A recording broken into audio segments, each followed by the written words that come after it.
And I call the January 23rd, 2018 Board of Supervisors meeting to order. We have Mr. Rick Lindemood from West End United Methodist Church here to do our invocation. What I asked everybody to stand and remain standing for our pledge.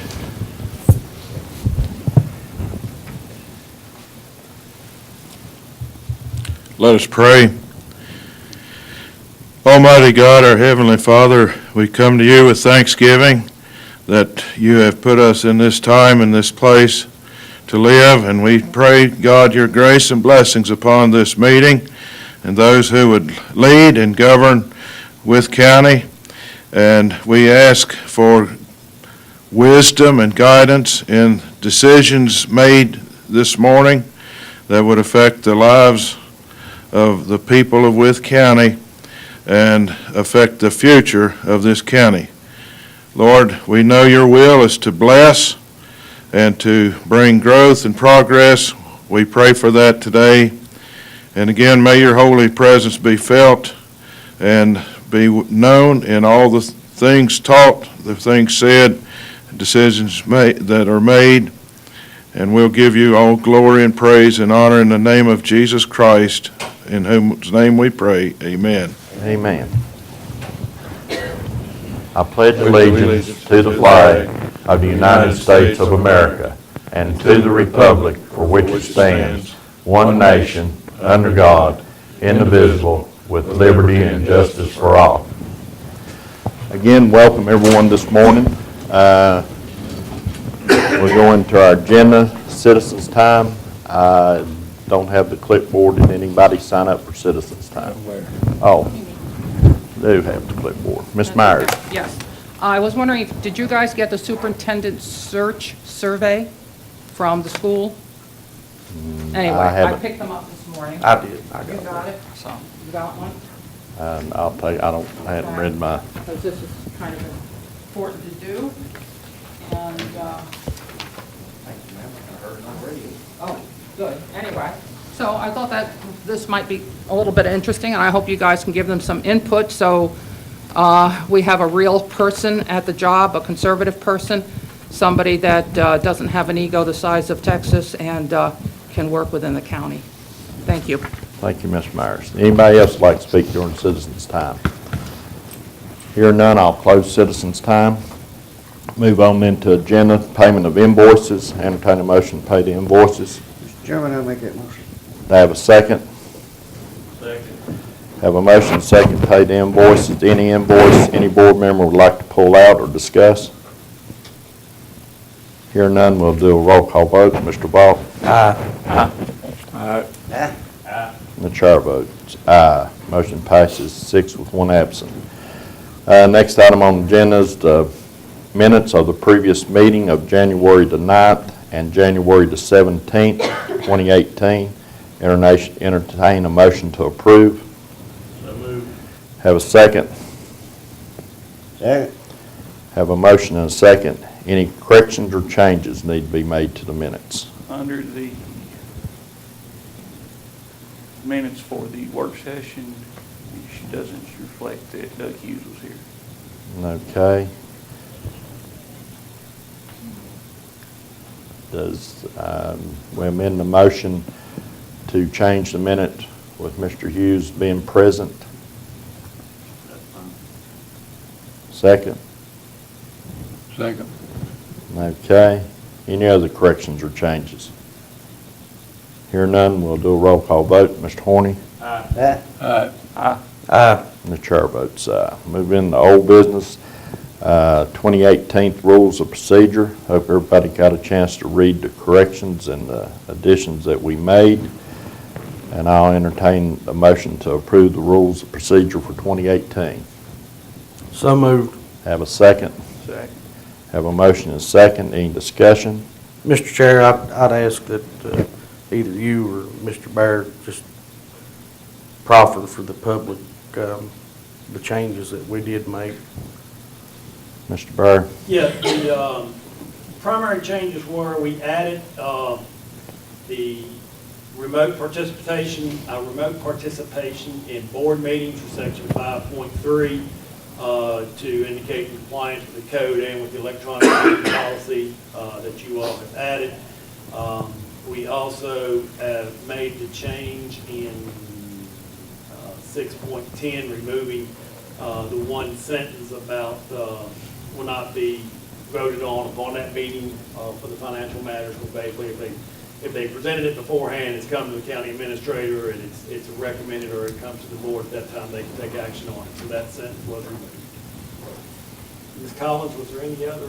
The public hearing times increased from to 5 minutes, 10 minutes, and 15 minutes, whether it's individual or individual speaking on behalf of the group. Mr. Chairman, there was one more about maintaining electric documents for 5 years instead of Yes. 1 year. Yep, that part has been changed in section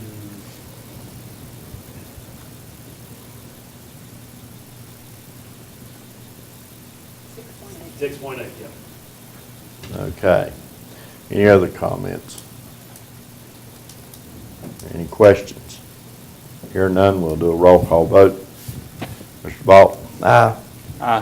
And the chair votes aye. Motion passes 6 with 1 absent. Next item, Mr. Byer, Apex Bleachers. Yes, following our meeting last week, have a couple of information to update for you. I have put a copy of both bids back there, the summary and then the bids. The Matthew Miller has met with Mark Muncie, the Horsemen's Association, or the AAEC. They met yesterday. I received an email at 8:51 p.m. last night that indicates, as we've discussed, we approved the style of the yellow fold seats discussed last week. We understand this will purchase 2,500 indoor seats and 2,500 outdoor seats for the arena. Then it may leave some funds left over, but they have no problems with proceeding with the use of their funds for those bleachers, and they're glad to see that that can provide both interior and exterior for the bleachers. Also, last night I received the sales agreement that you have in front of you from Bleacher Builders. That indicates that they agreed, this was a clarification of his bid, that he agrees to supply 5,000 seats for a contracted price of $250,000. As discussed, we have received about $268,000 from the Horsemen's Association, so that more than covers the cost of these bleachers. They will be the flip-up seats. I did call him just about 10 minutes before the meeting, as I got this, told him that we could not agree to a terms of sale of $200,000 upon signing of agreement. And he indicated that he was amenable to revising that. He said he would need to be paid a good portion of this when the bleachers did arrive on site. And I said, I don't have a problem with that. And then he said, you know, the labor, if it's 40, 50 hours, whatever it is, that would be the final bill for that. And I told him, I said, we can live with things like that. We pay for goods once on site, we don't pay in advance. So with that, Mr. Chairman, we need a recommendation or action if we're going to proceed with the used bleachers from Bleacher Builders, a motion to do so. And then also, if we are not proceeding with the new bleachers, a motion to reject the bids received on the new bleachers. I entertain a motion to accept Bleacher Builders' bid. So moved. Have a second. Second. Have a motion and a second. Any discussion or questions? Yeah. I have a question. Okay. Toy? Has you got a completion date on this? Does not have a completion date on this, but we can put that with him. But he is working with us because our goal is to get these in here as the building is ready for the bleachers to go into. So his time frame depends a lot on our time frame in the process of doing it. But we can put a completion date, you know, to be completed by the completion date of the building or something like that. Well, my only concern there, we don't want to complete them next summer. Right.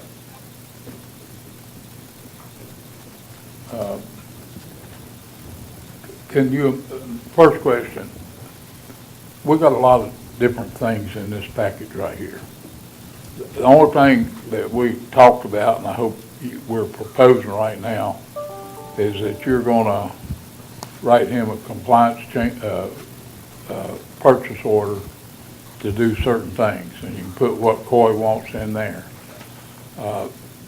Also, in discussion, separate question. Did the Horseman Association agree to release the money the county now holds in total? Yes, that was the first thing I read. That was the email I received last night from Mr. Munson. Is it in here? No, I had just gotten it. Okay, well, the question is, there's about $19,000 in limbo there. The county gets that. Yeah, their comment said, we have discussed, cost is my understanding, there could be approximately $25,000 left over. We would like the balance of that utilized with the authorized funds for construction of a barn. I don't know that there's that much going to be left over because we need to make certain that we've got everything to go with these bleachers. If we need some type of enclosure on the back of the bleachers or things like that, those funds need to go towards finalizing the bleachers before they go to something else. But they have approved it to go to the bleachers, yes. Well, without amendment, can we discuss those additions? One, on the purchase order, I think it's really important that they be current ADA compliant, that they've got the wings on the sides, which is about the last 8 or 10 years that's been added. There so people can't get pushed off of the end of the seat. Also, you're exactly right. It'll help us if we do a certain thing architecturally at the back of those seats. It's going to help the sound in that arena tremendously, and that's probably enough money to do it. So, thank you much. Anybody else have any questions or comments? Hearing none, we'll do a roll call vote. Mr. Horny? Aye. The chair votes aye. Motion passes 6 with 1 absent. Next item on the agenda is appointments. Mr. Chairman, before you move forward to that, if you will, if you also make a motion to reject all bids received for the new bleachers, so we can send a letter to them that we are not proceeding with any of the new bleachers. Okay, I'll entertain them. Have a second. Have a motion and second. Any discussion or questions? Hearing none. All in favor say aye. Aye. Opposed? Motion passes. Okay, appointments.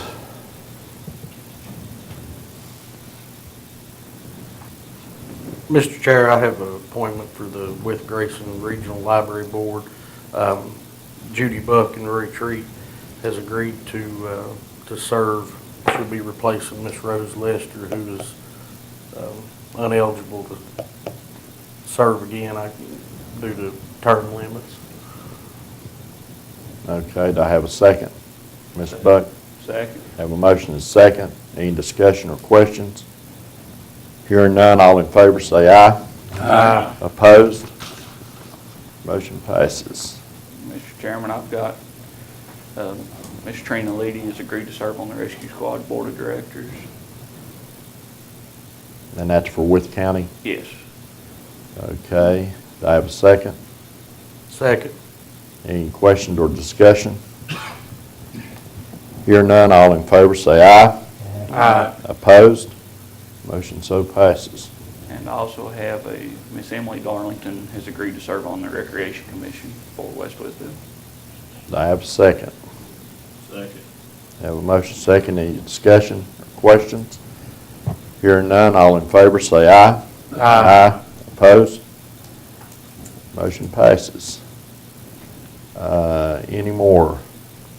Just for information and consideration this time, Mount Rogers Planning District Commission, Earl Clifford has served on it for about 22 years. Previously appointed as a member of the Planning Commission and has served on that since that time. His term has expired. He is eligible for reappointment. He realizes he is no longer on our Planning Commission, but if you also are interested, he is interested in serving. However, if you want it to be someone that's currently serving on the planning commission for Wythe County, he understands that also. But just wanted to relay that information to you. It is not required that it is a member of the planning commission for the county. But that's one for you all to consider, take action on, or make a recommendation in the future on. I'll entertain a motion or another recommendation. I make a motion we appoint Mr. Quigley back. Do I have a second? Second. Have a motion and a second. Any discussion? Comments? Questions? Hearing none, all in favor say aye. Aye. Opposed? Motion so passes. I want to inform the board that I appointed myself to the Water Committee since I'm serving on the Regional Water Authority. Any more that we need to take care of, Mr. Barr? There are a couple other vacancies, but as we come up with names, we would just put these on the list and keep watching for those. Okay. Moving on to reports. Treasury report, Ms. Gwynn. Good morning, Lori. Good morning. Welcome aboard, Mr. Vaught. Okay.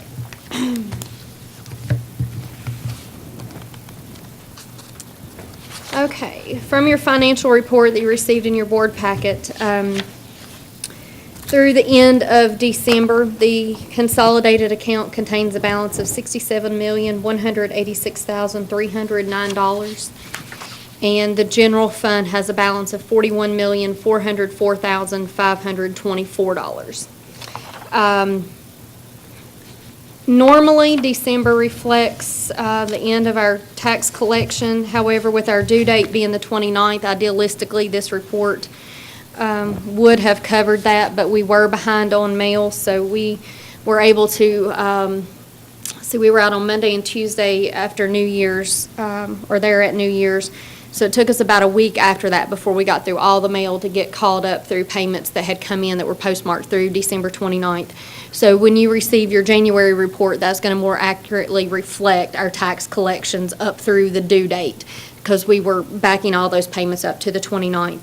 But as of the report that you have, we had collected about 83% of our taxes that we had billed out. And at that time, we had $3,350,000 that was still outstanding. Through yesterday afternoon, close of business, we had collected another about $960,000. So right now, going into this morning, we were at about an outstanding balance of $2.4 million, and that's collectively real estate and personal property for the 2017 year. So, of course, a lot of folks wait and pay whenever they receive their tax returns, or income tax returns, I guess I should say. So over the next couple of months, when people can start filing on the 29th, we'll start seeing money come in, but also our delinquent notices going out. I am in the process of submitting accounts to Department of Taxation set-off debt. That's something that our office has not done in a number of years, so I'm trying to start at the top with our most delinquent balances and come down, because I'm having to do those manually. We haven't gotten through our system yet to be able to do an automatic upload on those. So I'm trying to get as many of those entered in manually as I can before the income tax return date opens up at the end of the month. So that's kind of where we are in the office as far as what we've had going on or where we are going with things. We're basically still trying to just finalize loose ends from the end of tax season right now is where we're at. So, any questions on anything this morning? How does it compare at 83% to previous years? Honestly, Mr. Hale, I didn't look back to last year. I would say we're probably about where we normally are, because you always have those folks that they are going to pay before the due date, and you always have those folks that are not going to pay until they get their income tax return, and then you have that third group of people that you have to chase down. So right now we're at 88%. I'm not sure if I mentioned that earlier, as of close of business yesterday. So through the month we've picked up another 5%, and normally by the time we end out the fiscal year, we're at about 94, 95% a lot of times on what we've billed out. So, you still have that 5% you chase down, or you try to chase down and see if you can get them to pay, which we do. Warrants in debt. I'm hoping with set-off debt, that's going to help with a lot.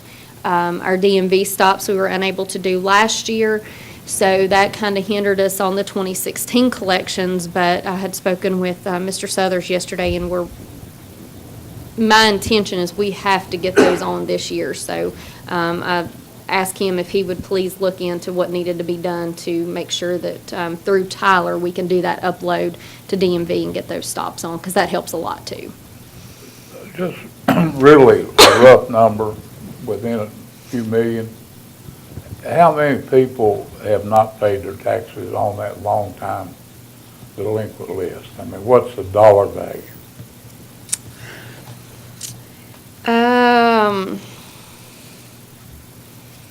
Oh my gosh. Well, you want to get back to us with that Let one? me give you an answer back at the next meeting that I'm at, because what I've done is I printed the report for all of our delinquent taxes. It's just on personal property is what I'm submitting to set off debt. So I haven't really looked at real estate, because I'm hoping once I can get all of these loose ends taken care of from tax season, to be sending a file to our collection attorney to start a tax sale.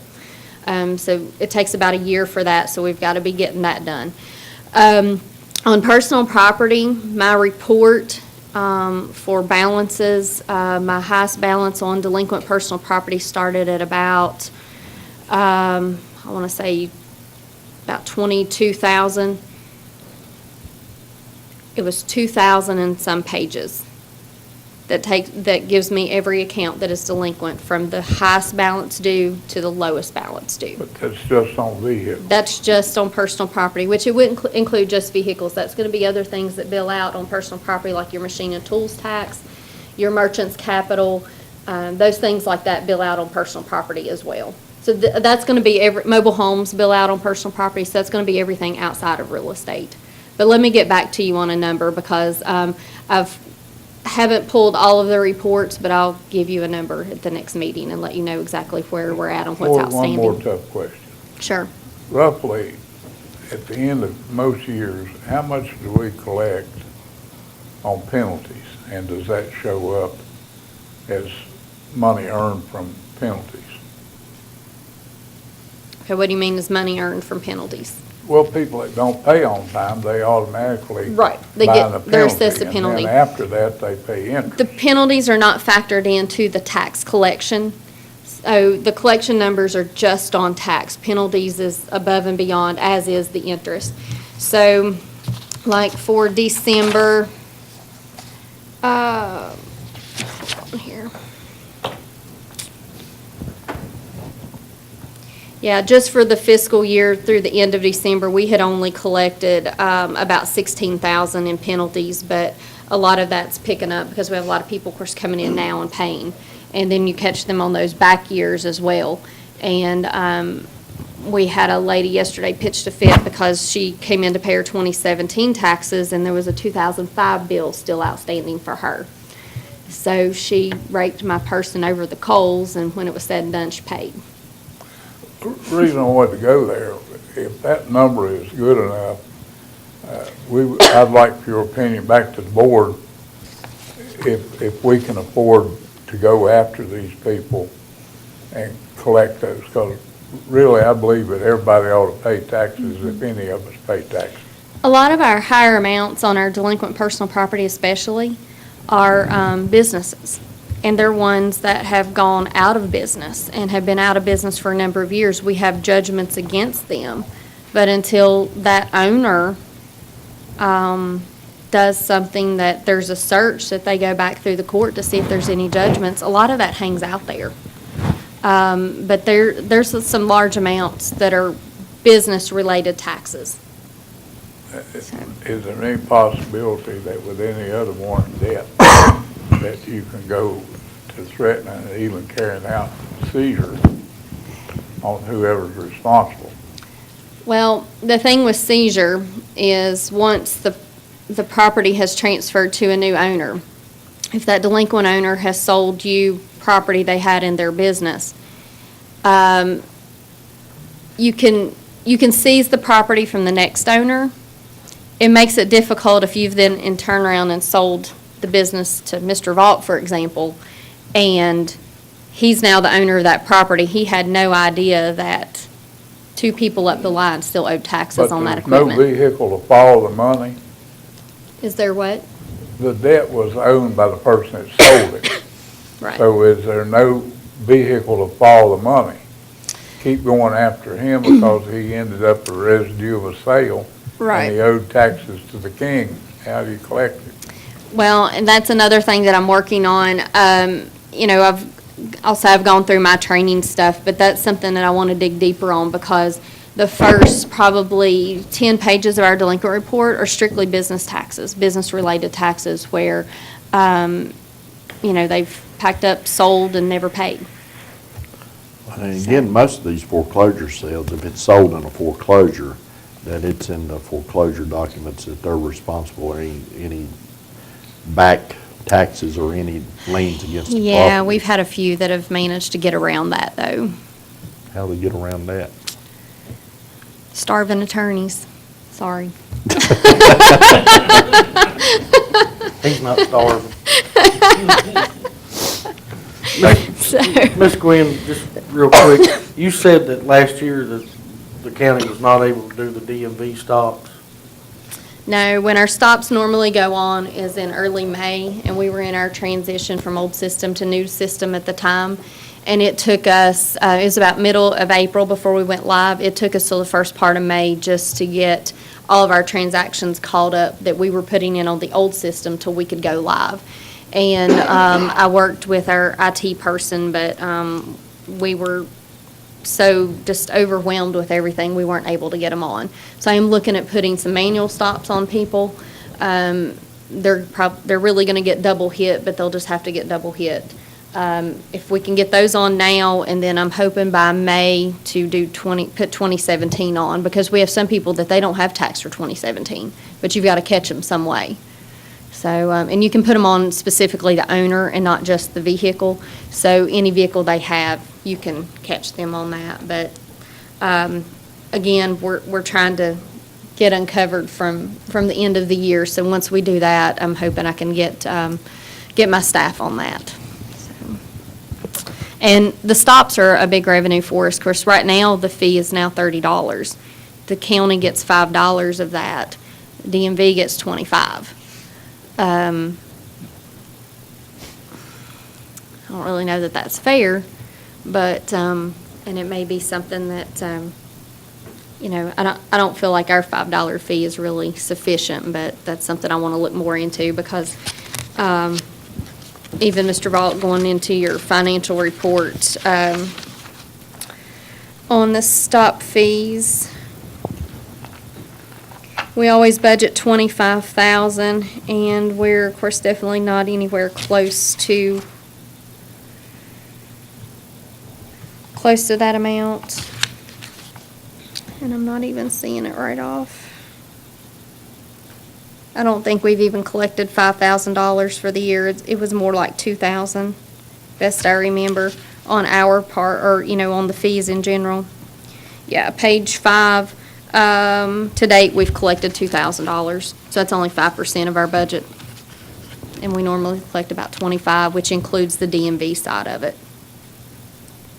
So, I mean, I And- agree with Mr. Hale, that, you know, people need to pay their taxes, but I would hope that the DMV stop is a priority, and I understand what Mr. It makes a Hale- difference. What Mr. Hale's discussing, but I believe what he was Yeah. asking would take considerable amount of time, and Yeah, the DMV stops make a huge difference, and a lot of people come in now, and they say, you know, I need to pay my taxes, I need to go get my tags.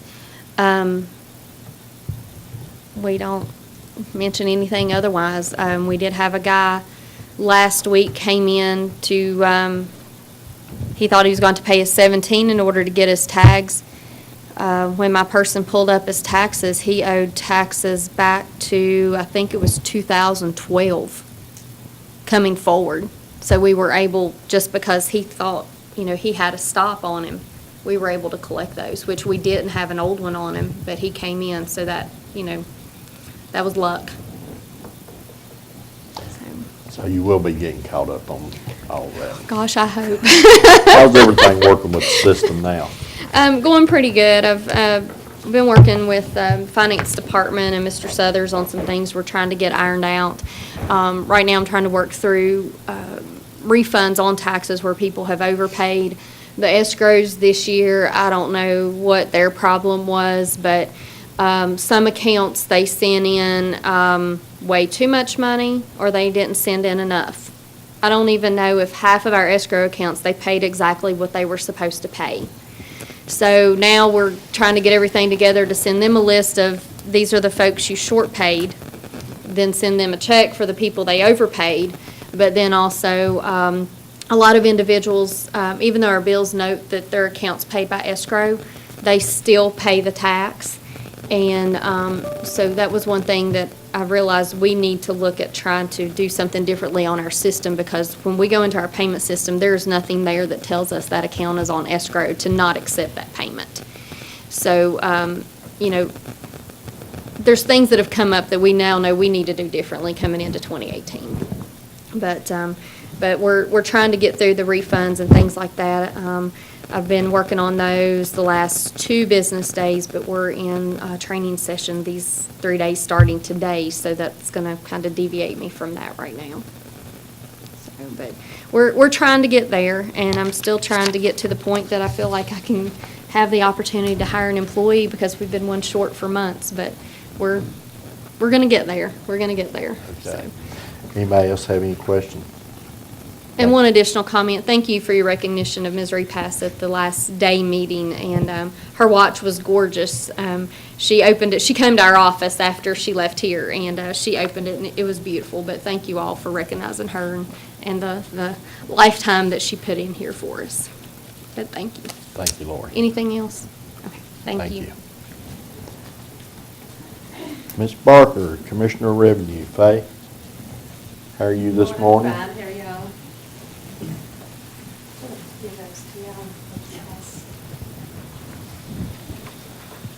I'm handing out my annual report. After you get them, I'll go over it with you.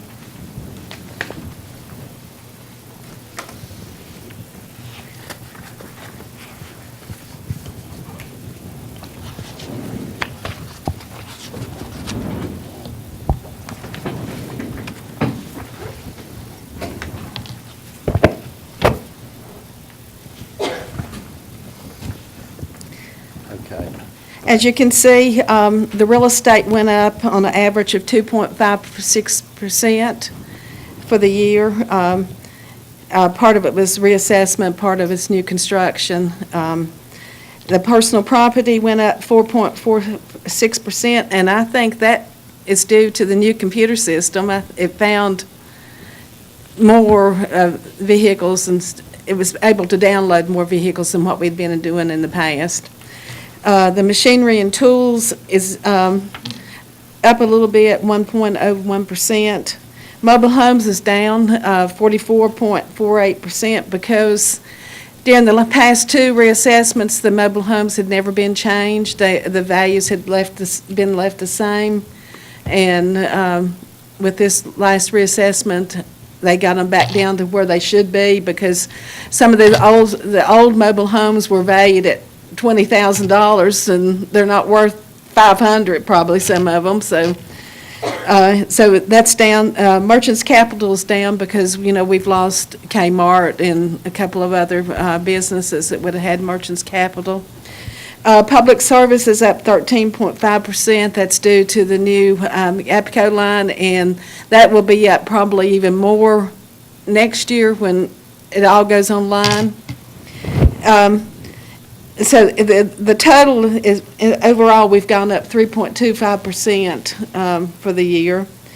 The CRIFA pass-through dollars, you see that it's $421,854, but we were able to add, we needed to add on to that because we had a supplement to SBC and to the bottling company.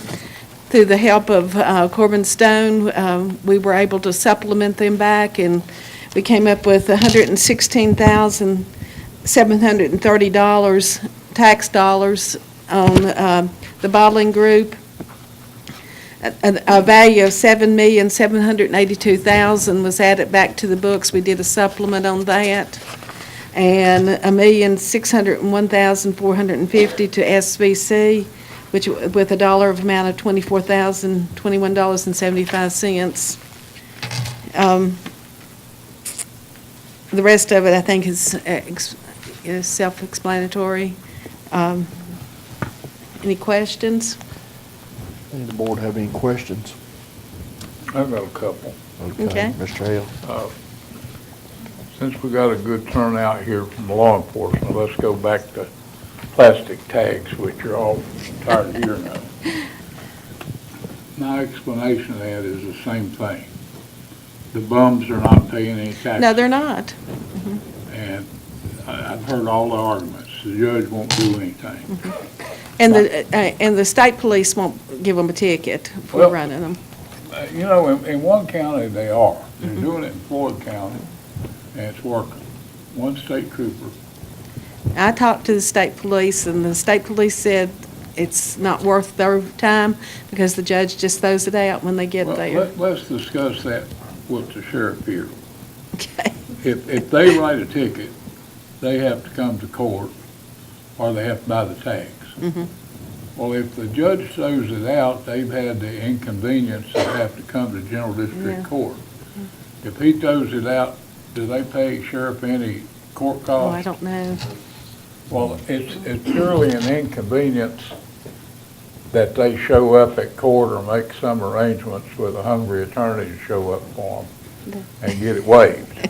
And they probably show up in court with that plastic tag on that vehicle that they Well, show up in. I know of a couple of cases in my district that just a warning ticket to a reliable person, he thought it was all right because everybody was doing it. And I'd like to ask the sheriff, help us get more revenue so we can do more for everybody. Just give them a warning ticket. 25% will come in and buy the tags and pay their taxes. And 25%, and this is your call, it might be a whole lot more money than people think it is. Those tags really irritate me. They do me too. We see dump trucks on the road with them on them. We see motorcycles with them on them. We see new vans that my truck's never clean because I live on gravel road. But you see a high-top van or a $60,000 dually with plastic tag on it. It has no cow manure on it. It has no mud on it. It hasn't been on a farm. In my neighborhood, we got people run them that don't even own a farm. So I think an effort for a year of just giving them warning tickets will show that you can collect more taxes. Yeah. Not only they buy a tag, then they gotta have insurance on the vehicle. I think they have to have it inspected. I'm gonna stick with this a minute, Tim, if you'll indulge me. I've got one guy that's in business that I know of, that his truck frame totally broken too. So it couldn't be inspected anymore. He come to my shop and put 2 pieces of angle iron and bolted the truck back together. That didn't pass inspection either. So he put a plastic tag on it and keeps running the thing. That's the dangerous part, that trucks that don't have to be inspected anymore are still out there on the road. And with a little help from the sheriff's department, even a warning ticket, make them come to court. And if we can collect 25% of those plastic tags, I'll be a happy camper. But the bums are getting by. Yeah, And they get by because they have the courage to do it.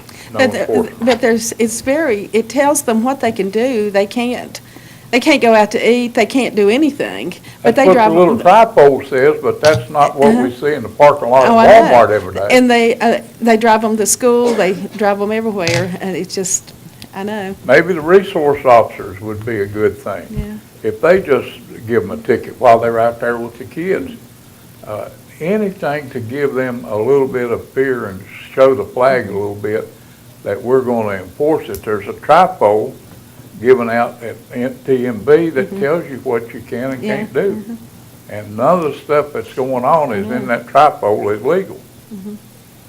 Hopefully, we could get something going between you and the sheriff's department to increase that tax. We get a little more I revenue. know. And it's not only our county, it's a lot of counties. I was talking to the commissioner in Lynchburg, and he says that he can drive through Liberty University, and there's probably 500 plastic tags in the parking lot there. And so that's not a use for them, you know, Oh, so, there's a 10th command about it. That's called stealing, isn't it? yeah, it is. Okay. And Lee County has a worse problem than we do. Yeah, yeah. They have a real bad problem, and I think the solution to this, if we could ever get to Richmond and General Assembly to do anything, is to Yeah. make VDOT, DMV issue farm tax. Yeah. You bring a Yeah. farm. I think, personally, I think that they should just stop doing the plastic tags at all. They should be done away with, and even, I mean, if a farmer has got a true farm vehicle, let DMV issue them a tag. That way they're, you know, they're registered and all, the vehicles are registered, but that's probably not Well, gonna happen. that either. F tag is readily available, it don't cost It that is, much. But if we could get a tax on the plastic tags, I'd be happy. I would too.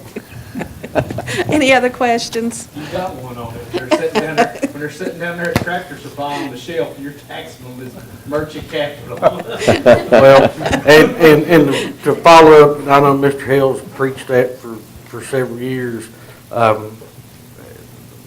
Bear, when we did our tour of the county, there's a large county project that's going on right now, and one of the dump trucks that I assumed was owned by the construction company had one of those plastic tags on it. Yeah, you see dump trucks. Yeah, there's And- trucks for hire got them. And I would hope as a county-funded project that as much as you've complained, Mr. Hale, that maybe Mr. Bear could address that. Well, I hope you learn to complain about it too.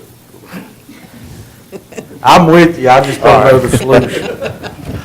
No other questions? Okay. Thank you, Pat. Thank you. Okay. Apex Construction Committee report. Oh, wait a minute, I skipped one. Sheriff, come on up. Man with a crowd, he's gonna let you.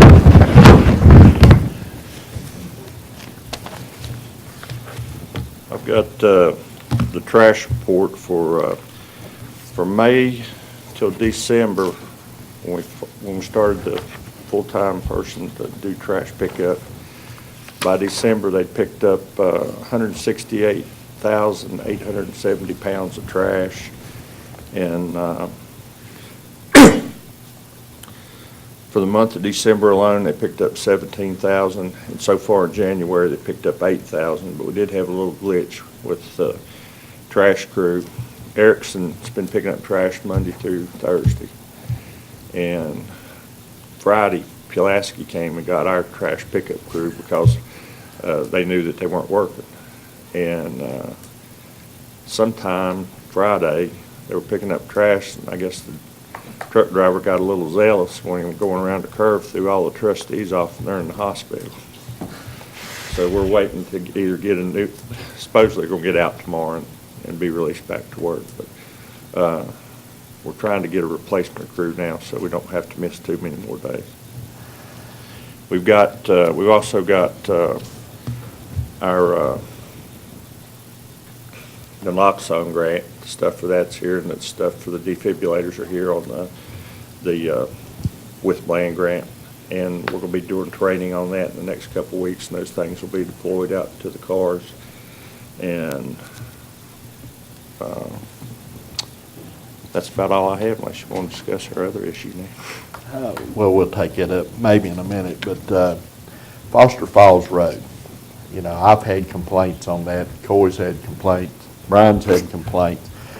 And I don't know exactly where they're at, a big bunch of tires. Probably up on the mountain. And, well, I got a complaint in Foster Falls, and Mr. McRoberts got a complaint on Gap the Ridge, so I got the complaint from Doug too. Well, I got the complaint from Doug too. Mr. Chair, I just think we need a general consensus that these guys can pick up tires. VDOT doesn't pick up tires because they don't want to pay for it, pay to get rid of it.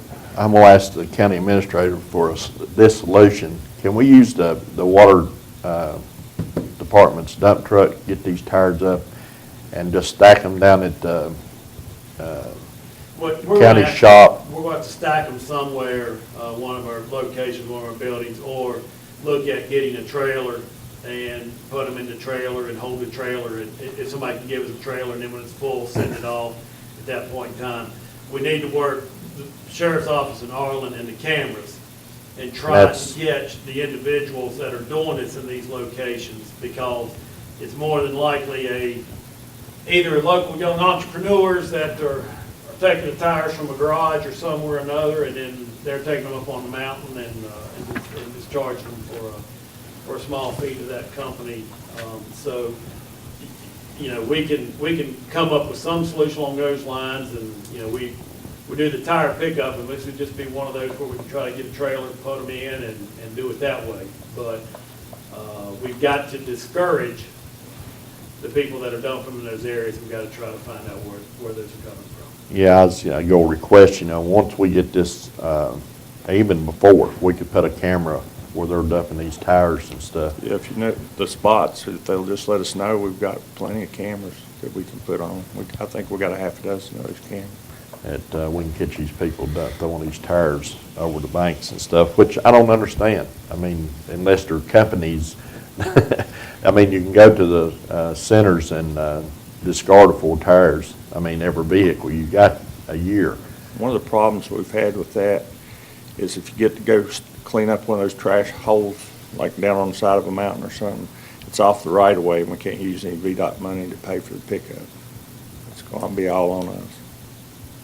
Well, in that case, I think the board will, you know, to get something like that cleaned up, I think we can put the money to get it cleaned up, and I mean, it's a board decision. We could do it on a weekend, we could get some extra trustees too. If we can do it on a Saturday, we can, I mean, we got a dump truck, we can fill it up, or, and I'd like to, I mean, we do a tire collection day every year. We try to. If we can go ahead and get a trailer, I don't know where we get trailers that picks up these tires, but if we can get a trailer and go ahead and start cleaning some of these places up, and then. And even if it's not the dump truck, the van, remember, we used to pull the small trailer behind it with the porta john on it. Of course, we don't do that anymore, so we could hook that trailer back up, and if it's 30 or 40 tires that we just stack on there, 20 tires, whatever it is, and bring them back to the shop and start doing that way, we can start working on some of that. We might be able to get you one of those bigger Connex boxes from surplus people. But remember, I mean, most VDOT road is 50-foot right-of-way, so, you know, some of these roads is not that wide, but still the VDOT right-of-way goes off to the side, and they need to pitch in their part too to pay for getting this stuff cleaned up. Especially all the way up on top of the mountain. It's narrow up there. Does anybody have anything else as far as free collection that roads they want to? The road that goes out before Doug Wilson, what's that name? Gap of the Ridge. Gap of the Ridge. Gap of the Ridge.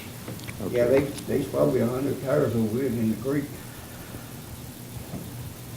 And I believe them tires just been put in there, because I worked up there last summer, and I did not see those tires. And they've been one or two, but nothing like it is now.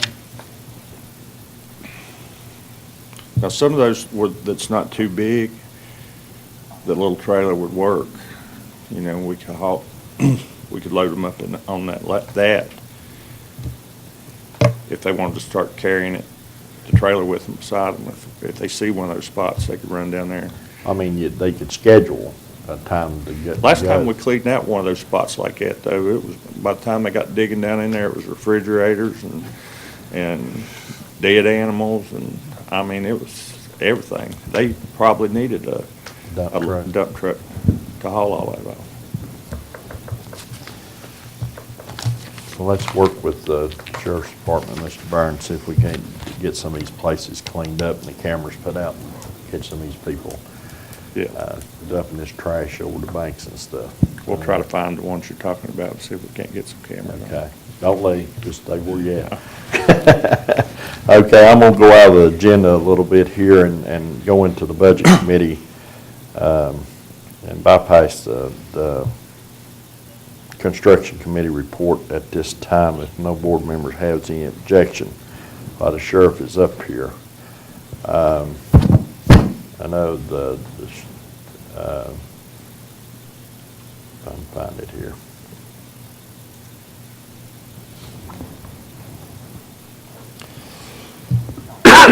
We do have a recommendation from the budget committee on radios for the sheriff's department, but there's been some negotiation between the sheriff and the county administrator, and he's told me about, and I've had some discussion with the board members this morning.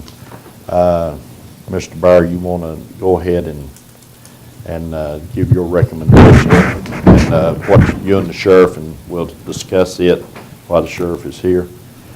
First thing I will say, what is in the board package is the amending and appropriating $147,406 to the sheriff's office budget for the digital radio upgrade project, with $133,754 coming from the general fund and $13,651 coming from the police activity fund. Last Thursday, about 10 minutes before our budget committee meeting, the sheriff called and indicated, well, I'll back up from that. Y'all remember back in November or so, talked to the sheriff about radio problems, and in December or so, we got a memo from the sheriff, and the budget committee looked at it, and in the memo, the sheriff talked about in the upcoming budget year, they were needing radios and had an estimate in there of what it would take to do that. The budget committee looked at it. Anyway, he called about 10 minutes before and said, we've got some major problems out on the road with our deputies, some not been able to communicate effectively with dispatch. Darlene had indicated some of the same concerns as well to me, and asked if he could come up and talk to the budget committee. So I told him that, safety is of utmost importance, and it's an item that we had discussed, so I requested the sheriff, I told him to come on up and make the presentation, and that is the recommendation from the committee. Friday, I went down and talked to the sheriff after looking at what was being proposed. I realized there were 65 portable radios being proposed, and I was like, wait a minute, we don't have that many on-the-road deputies, and this is what was been looked at. And so talking, realized basically was looking at 20 of them for courtroom security, and then the others were split between the general fund and police activity fund. I sent an email to all of you all just to let you know that, and then I sent a renovation to that yesterday. Basically, he has 10 deputies that have been paid through the police activity fund. Correct. On the road right now. And so what I presented in the email yesterday was 20 radios for the portables coming from courtroom security, and that was a total of $25,886. 35 radios coming from the general fund, and that's $95,155, and then 10 radios coming from the police activity fund of $26,365 right there. Courtroom security, as all of you are aware, there is funds that come in for courtroom security. The sheriff has been monitoring that budget, or that fund closely. We were in a situation where we were depleting those funds quicker than they were coming in. That has changed, and it is holding steady right now. We're at about $228,000 currently in the courtroom security fund on it. But that was the recommendation. Now, you said you may not want to do all 20 of the radios for the courtroom security this morning. We never have more than 10 people working in the court at a time, do we? I'd like to cut that in half, if that is what you vote that you're going to do. I prefer the small budget committee's recommendation myself. I think to separate them from police activity, the deputies that are assigned and paid by the police activity fund, they're no different than any other deputy sheriff that we've got out on the road. They're the guys that are driving around your neighborhoods at night, just like a comp board deputy. There's no difference. And they're riding in cars that we pay for out of the police activity fund. They're wearing uniforms that are paid out of the police activity fund. All their weapons are paid for out of the police activity fund, except the M4s, and we got a grant for it. And sometimes even the gas they're using. And when you talk about radio, a police radio, I think you're dealing with just an elementary piece of equipment. I mean, I know that the technology's changed and what we're asking for is a lot more expensive than what it would used to be, but that's what you have to do these days if you want to talk to each other. And back on the 10th, we had a pursuit that went from the town of Wytheville to Grayson County. It actually started with the Wytheville officers, but they had to disengage from the pursuit when we got on 21 because their policy does not allow them to exceed 65 miles an hour. And that's probably a good policy if you're here in town, but it doesn't help. So Wythe is left alone in the pursuit. We got guys coming to help him, but nobody was really close. And the thing goes over the mountain into Grayson County, and they deployed a spike strip to stop this guy. And Hody would not have known that if the rural retreat chief he has one of the digital portables, and it has analog capability, so he could hear what dispatch was saying and relay some of it to Hody. But during the whole pursuit, if you listen to the radio, he's saying, I can't understand you, I can't hear you. You know, every time dispatch is calling him, we're not getting anywhere. So it's an elementary piece of equipment. And these officers are doing the same thing. I don't think it would, be unjustifiable to pay that whole amount out of the general fund, to be honest with you. And I don't want to sound unappreciative because, I mean, you're paying for the majority of it, but the police activity funds for special stuff, it's just now getting stable, And I think Stephen will tell you that we've managed that wisely. We're not out buying frivolous stuff. So I don't think it would hurt to fund the whole amount, personally. But the original agreement has the police activity fund in about $14,000 for installation. So that's the way I feel about it. And I work with it every year. I don't have any choice but to do that. But that's my feeling on it. Does Grayson County have a new radio system? They do.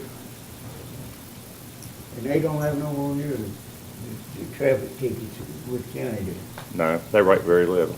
I think Richard told me they get about $30,000 a year in fines. On the courtroom security, are you fine with those coming from courtroom security fees, or the 10 from there, or do you want all of those coming from? I feel like they all should come because it is a very basic need for law enforcement. That's something should be provided, and the police activity fund, well, I've told you how I feel about it, and I'm not going to be mad if you don't do that. I'm just telling you how I feel about it. So. And the only reason for the reason I did it this way, courtroom security they do collect fees towards that. Right. And that was the only reason why I presented and how we typically do it.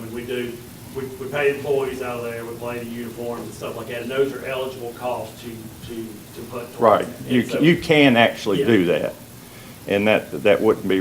And if the new legislation passes, and they up that to $20, that's going to solve our problem, and then I'll just buy everybody that's signed there a radio.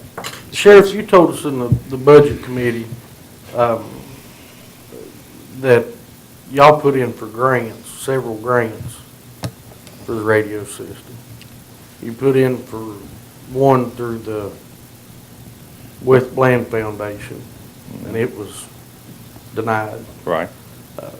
You put in for two through, I guess, the state government. It's like state FEMA or whatever you want. And those were denied. BD. And, I know all of you are waiting on this, so I'll go ahead and get on the soapbox. Mr. Baird, did you go back and the sheriff brought recordings from dispatch center to the budget committee, but due to technical difficulties like we've seen here this morning, he couldn't get them to play. Mr. Baird, did you go back and listen to that? No, I understand that the And- radios were an item and that needed to be fixed immediately, and I have no objections to that. I don't think there's anybody up here that doesn't know that already. Yeah, It's absolutely. been coming for years. I mean, we got to move forward. I mean, Right. it's, going digital is Some- where we need to be. Where we need to be, and if we don't correct what's going on now, I'm afraid somebody's gonna get hurt really badly. And I don't think any of the board member has a problem with going digital. I mean, getting new radios. I mean, that's- everybody that I've talked to, know that we got to get new radios. And that's one of the things we did. We had 5 or 6 extra radios from what Jason had that we provided to the sheriff's office for them to try out. And that's the radios they're going with here because we want to make certain this was an improvement to the radio system. Right, that's one of the things that's covered in the proposal. Jason let us have 5 or 6 radios, and the guys that have those radios in their cars right now, they're still just using the analog function on them because otherwise they couldn't talk to everybody. But those radios, those guys never complain about what's going on. The rest of the radios came from a grant that we wrote, I think, when Sheriff Osborne was in his first or second year. And that's the rest of the radios we're using, the portables and the mobiles. Mr. Hale?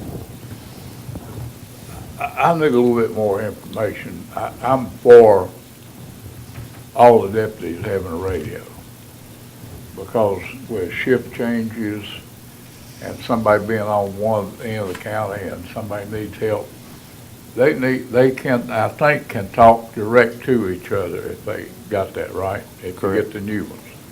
Right. Anything you go to dispatch, if the dispatch is right on as good as it can be, there's a delay there that's not instant, like, and you can't hear the inflection from that officer that's asking for help or assistance if it goes to a third party at dispatch. You just don't get a real conversation. Like you were talking about that relay, you're lucky that happened. Very. But this is a question for Stephen.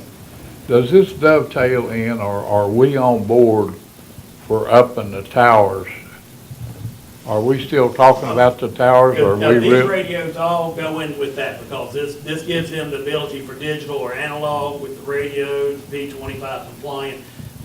All of this is still working towards the main goal of our system. Yes, sir. Okay, so have we moved forward on the first tower improvement? Have we got We are. anything better than it was a year ago? We are still continuing and have improvements on the towers, yes. Okay. And Darlene has anticipated the digital, and she's, it won't be very long until she's gonna have that, if I understand it right, on all the towers. Or let's let a town officer talk right to y'all with the proper thing happening at dispatch. Right, well, all we have to do is write Chief Arnold a letter and ask him if we could have that, their frequency, and we'll give them ours, so that if something's happening, that, and we'll be able to hear each other either way. It becomes. Now they can't hear us and we can't hear the town. Would it become like a tactical channel where you can talk and hear what they're saying and evaluate the situation as it goes? We have a tactical channel in common with them now until they went digital. Now we don't. Now you don't, but you would have. But we would have, yes. Okay, now let's get to the money part. Well, wait a minute. Jason, could you come up and give us an update on the far as the tower improvements are going? Well, as far as on the towers right now, and me and Darlene spoke with Mr. Bear on that. Hamilton's Knob right now is part of the agreement that the county had, the lease. They wanted us to have a tower study done to make sure that the tower itself was structurally sound or whatever. Having received that study back, the tower has failed. So we can't move forward until the people who still technically own it decide what they're going to do with it. They haven't had anything functioning on that tower since 1995. So in the way the lease is wrote up, that they are responsible for any tower maintenance or anything like that. So we feel like they're probably not going to want to do that, and then they'll probably just want to give it to us or whatever. From So- that, I'm sorry, go ahead. So what on the Hamilton Knob Tower, what failed and what is it gonna cost to fix it? To upgrade the tower? What failed were some of the cross members that holds leg to leg. They failed on the first section and I think the third section. As far as a cost, we haven't got anything as far as a cost yet because we're waiting to see what the company who actually owns it wants to do with it. Because right now, still, it's not ours. Technically, they're responsible about the contract to fix that, but they don't have anything on it. What But company is it may be this? advantageous to us to just get the entire tower site from them, then we own that tower site up there and can work that in the process. Have we been working towards that? Yes. As far as Big Walker is concerned, we're in the processes, we have to go through the forestry department and Marion to get approval to change anything on that. I'm waiting for the response back. When I talked with her, the lady out in Marion, was back in November, she said as long as we weren't adding like additional stuff to the tower, that there wouldn't need to be any type of contract renegotiations, and pretty much we're going to be putting back exactly what's there. We're just replacing. Yep. So having said that, myself and Darlene had a meeting this past week, and we discussed, since we can't move forward right now with Hamilton's Knob, we can't move forward right now with Walker till we get the nod. What we're going to look to do is take the stuff that we have already purchased as far as antennas, coax, and everything, and go to Sand Mountain and fix the main hub site first. The way our plan was, that was going to be the last one because it's the main site. But there's no reason to not do anything forward just because we're waiting on these other two sites. Getting Sand Mountain up and going on the digital side with the new repeaters and everything, that would serve most of the county agencies except for Rural Retreat and the agencies in the east. So that's where we stand on that. Thank you, Jason. You have any questions? Yeah, could he stand by, let's finish the service part on the radios, Okay. and then let's talk about the towers a little bit more. Okay. There are two different subjects that are very much related, so I think we need to separate this conversation. They go hand in hand. The question I had about money, could you live with an installation, and you've already cut the courtroom deputies to half? I'd rather see the radios on the road. If you can make do with 10 at the courthouse, that cut quite a bit of money. You say 10 at the courthouse and installation? Yeah. Yeah, I'd be satisfied with that. Okay. Mr. Chairman, Yes. it appears to me like the sheriff's department's using his PAF fund. This is well to me. He's paying for cars, he's paying for guns, he's paying for clothes. I would say take it out of general fund and be done with it. Well, we're going to take the lion's share of the money out of general fund, right? You're still gonna get 13. What you recommended Well, let me, was that the installation that the sheriff's already agreed to, the 13,650 coming out of the PAF, leaving that coming out of the PAF. And the 10, And then the courtroom security radios, if it's decreased to 10, that cuts that down to 12,943. and then fully fund the rest of The it. balance of it coming out of the general fund. Yep. And that would be $107,869 instead of the $133,000. You still So have. it's still the same amount of money coming out of the police activity fund as was recommended by committee, is what you're saying. $13,605. Well, other than where did those 10 go that he just cut? I don't, we're They not, just drop off, right, yeah. we're just gonna, So how can it be the same number? If we were talking about 20 and now we're talking about 10, how can the number stay the same? well, actually, what we're, built into that number is a couple extra mobile units and a couple extra in-car units. And Jason's gonna get his back, Yes, okay? I think all except one. I think one of them we're putting in the trash man. Okay. So, according to the Budget Committee recommendation, you're appropriating $147,133 coming from the general fund and $13,651 from the police activity fund. Is that right?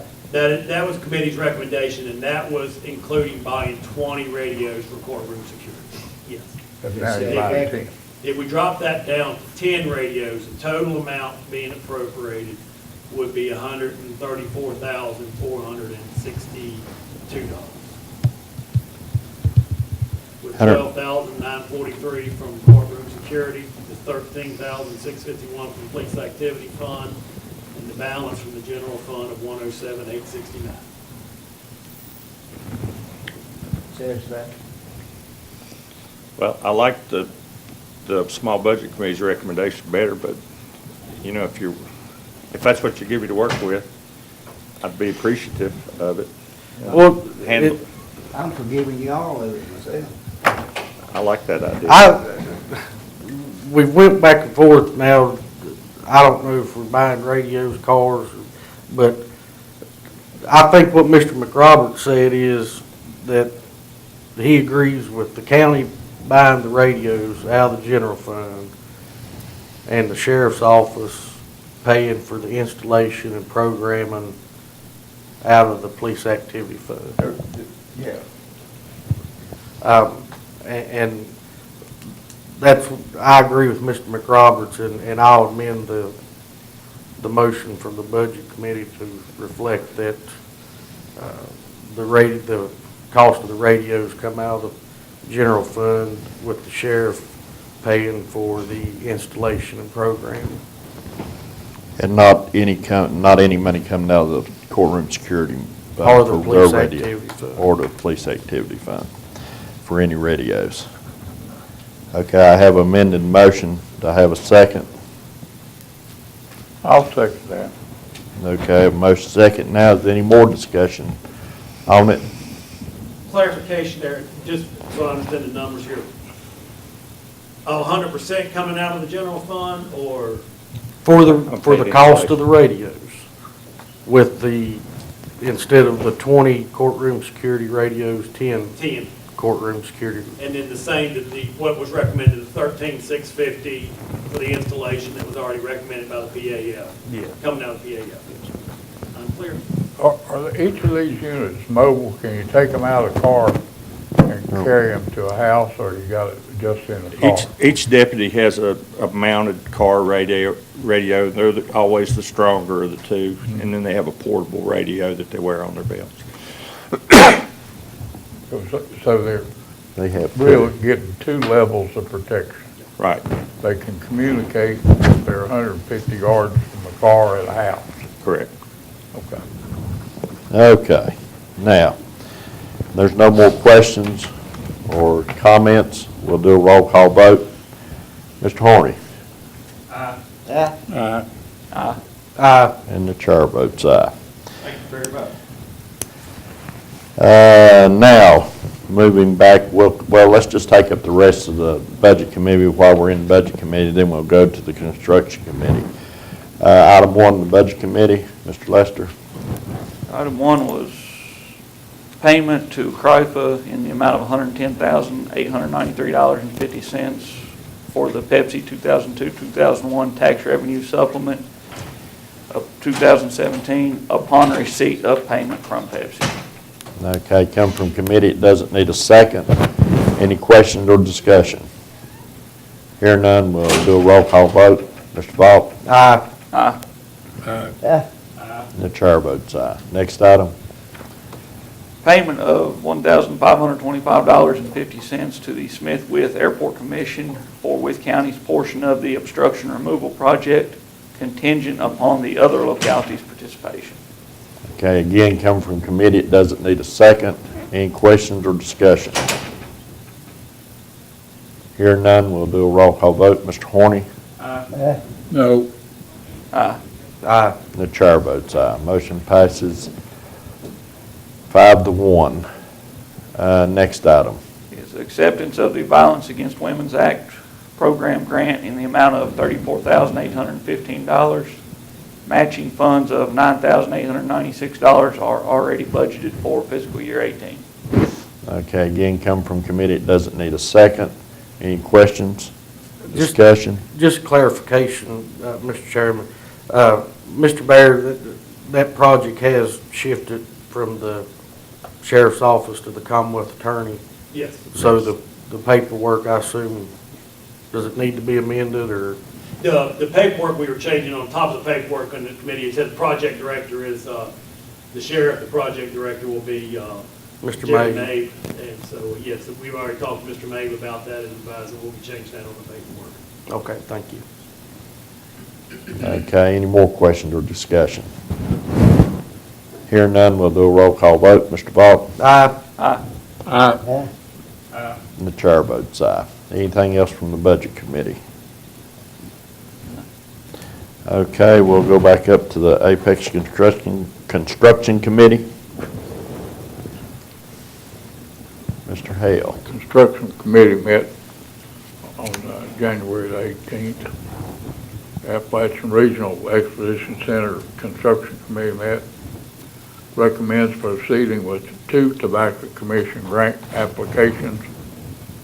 As advised, one grant application will be to SWBA Economic Development Program, which is a committee action, I think, for a sign for the Apex Center. The second application will be agribusiness program for $250,000 for a barn for Apex Center. Okay, and the first grant would be for $500,000. Okay, again, coming from committee, it doesn't need a second. Any questions or discussion? Is there, the 2 grants, is there a local match required on those, or do we know? They are a local match, but we, as far as spending money, I think it's a dollar for dollar match, ain't it? Typically, it's a dollar for dollar match on it, yes. So for a $500,000 sign, the county would have to spend $250,000?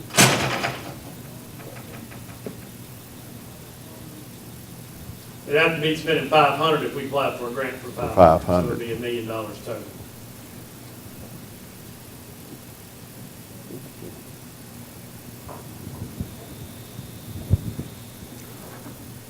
Can I ask a question because of his question? We've never had any estimate that said that sign's gonna cost $1 million, have we? We've not had any that high.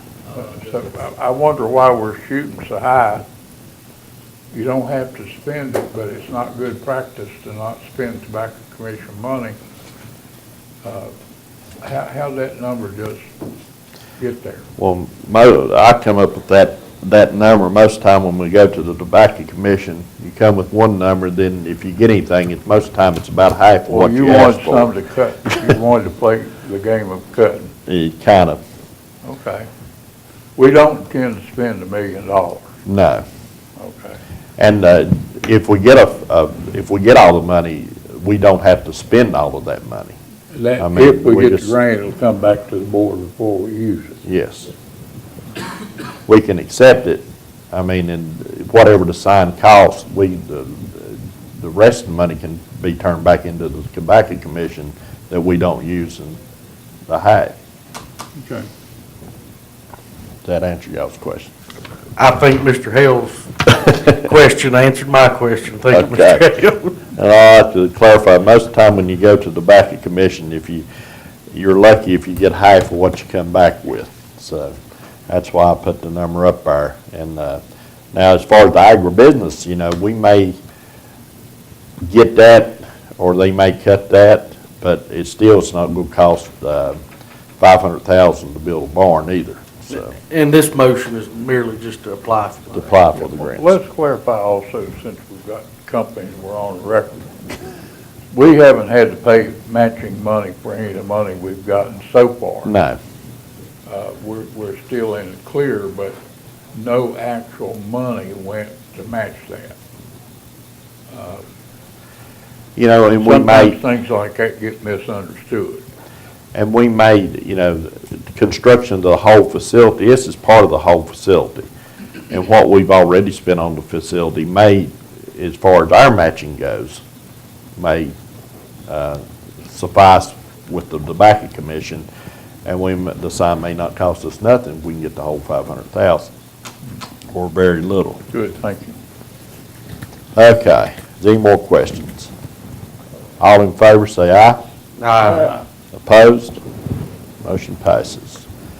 Okay, county administrators report. Mr. Chairman, before we get into my report, we have representatives from VDOT here. We have representatives from the JIDA. If you all might entertain to go ahead and move it forward in the agenda, at least to VDOT and get Mr. Russell out of the way. Okay, Mr. Russell, I'll amend the agenda. If you want to come on up, give us a report on how everything's going in the county as far as VDOT's concerned. Good morning. Give you an update on the projects that we're working on in Wythe County. Right now, of course, we got the active project within the town of Wytheville where we're extending the connector road.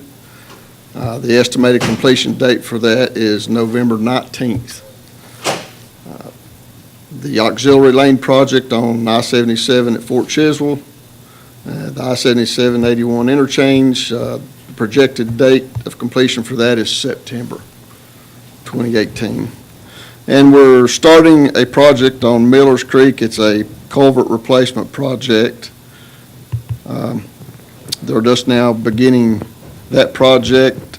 We hope to have those pipes replaced within a month. We should have the pipes in. Of course, the rest of the project, our intentions are to pour concrete slabs on both sides as well as the roadway. We're going to put a concrete slab over the pipes, try to keep them from getting washed out. So that project is scheduled to be completed May 7th. Any question on those projects? I'm getting a lot of questions about Miller's Creek. I don't believe anything I hear from the contractors, but it's all over the thing. The one question I've got, the farmers, the two farmers, is there any way that we could have a schedule of closure, or is there going to be any lengthy closure more than an hour? There shouldn't be. We're going to flag the project. There's no scheduled closures. There may be times when normally we don't hold traffic longer than 15 minutes. But there may be times when we do, but we'll try to keep that to a minimum. But I wouldn't think it would be longer than an hour. Jeff, are we going to have a runaround for one lane, or how can you pour concrete on the slab and not stay off of it? Even with high rise, you'd want to leave it off 5 or 7 days, would you? Are you going to put plank mix, or are you going to put concrete? No, it'll be concrete. So, I mean, how can we do it? Can you do it one half, leave one side open? They may have to put up, I don't know, Joe, what their intentions are, but they're not closing it. So if they do one lane, of course, it'll be wider than it is now, but if they do pour one lane of concrete, they'll keep traffic on the other. Maybe they put up temporary signals. I'm not sure. Okay, I realize this is a district project, and could you give us any real insight from VDOT about what's going to happen up there? Because all kinds of rumors to anybody that stops and talks to the contractor. And then I get phone calls or visits. I can't get my bales of hay to my cows. And we got two different active farms up there, but for some reason hauls hay every day.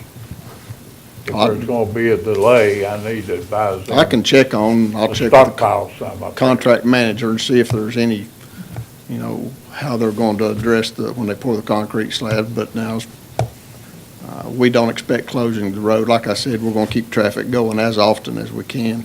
Shouldn't be no lengthy closure, so. I've got one more government question. Why are we putting a cheap pipe in there, uncoated? We know the pH on that creek is about 6.3, and those pipes will last 5 to 10 years. Why are we putting a cheap pipe in there and then encasing it in concrete? Will the slab take care of it as the pipes rot? I thought the pipe we were putting in is concrete pipe. No. There's more pipe than I could imagine. It is corrugated metal. Just corrugated metal, and you and I both know in that creek, they last about 10 years and the bottom's gone, don't they? I would expect double dip like the next pipes above it with a flow line in it, and they ought to last 50 years. But that's the cheapest pipe they've got up there that money can buy. And we're gonna put concrete over it.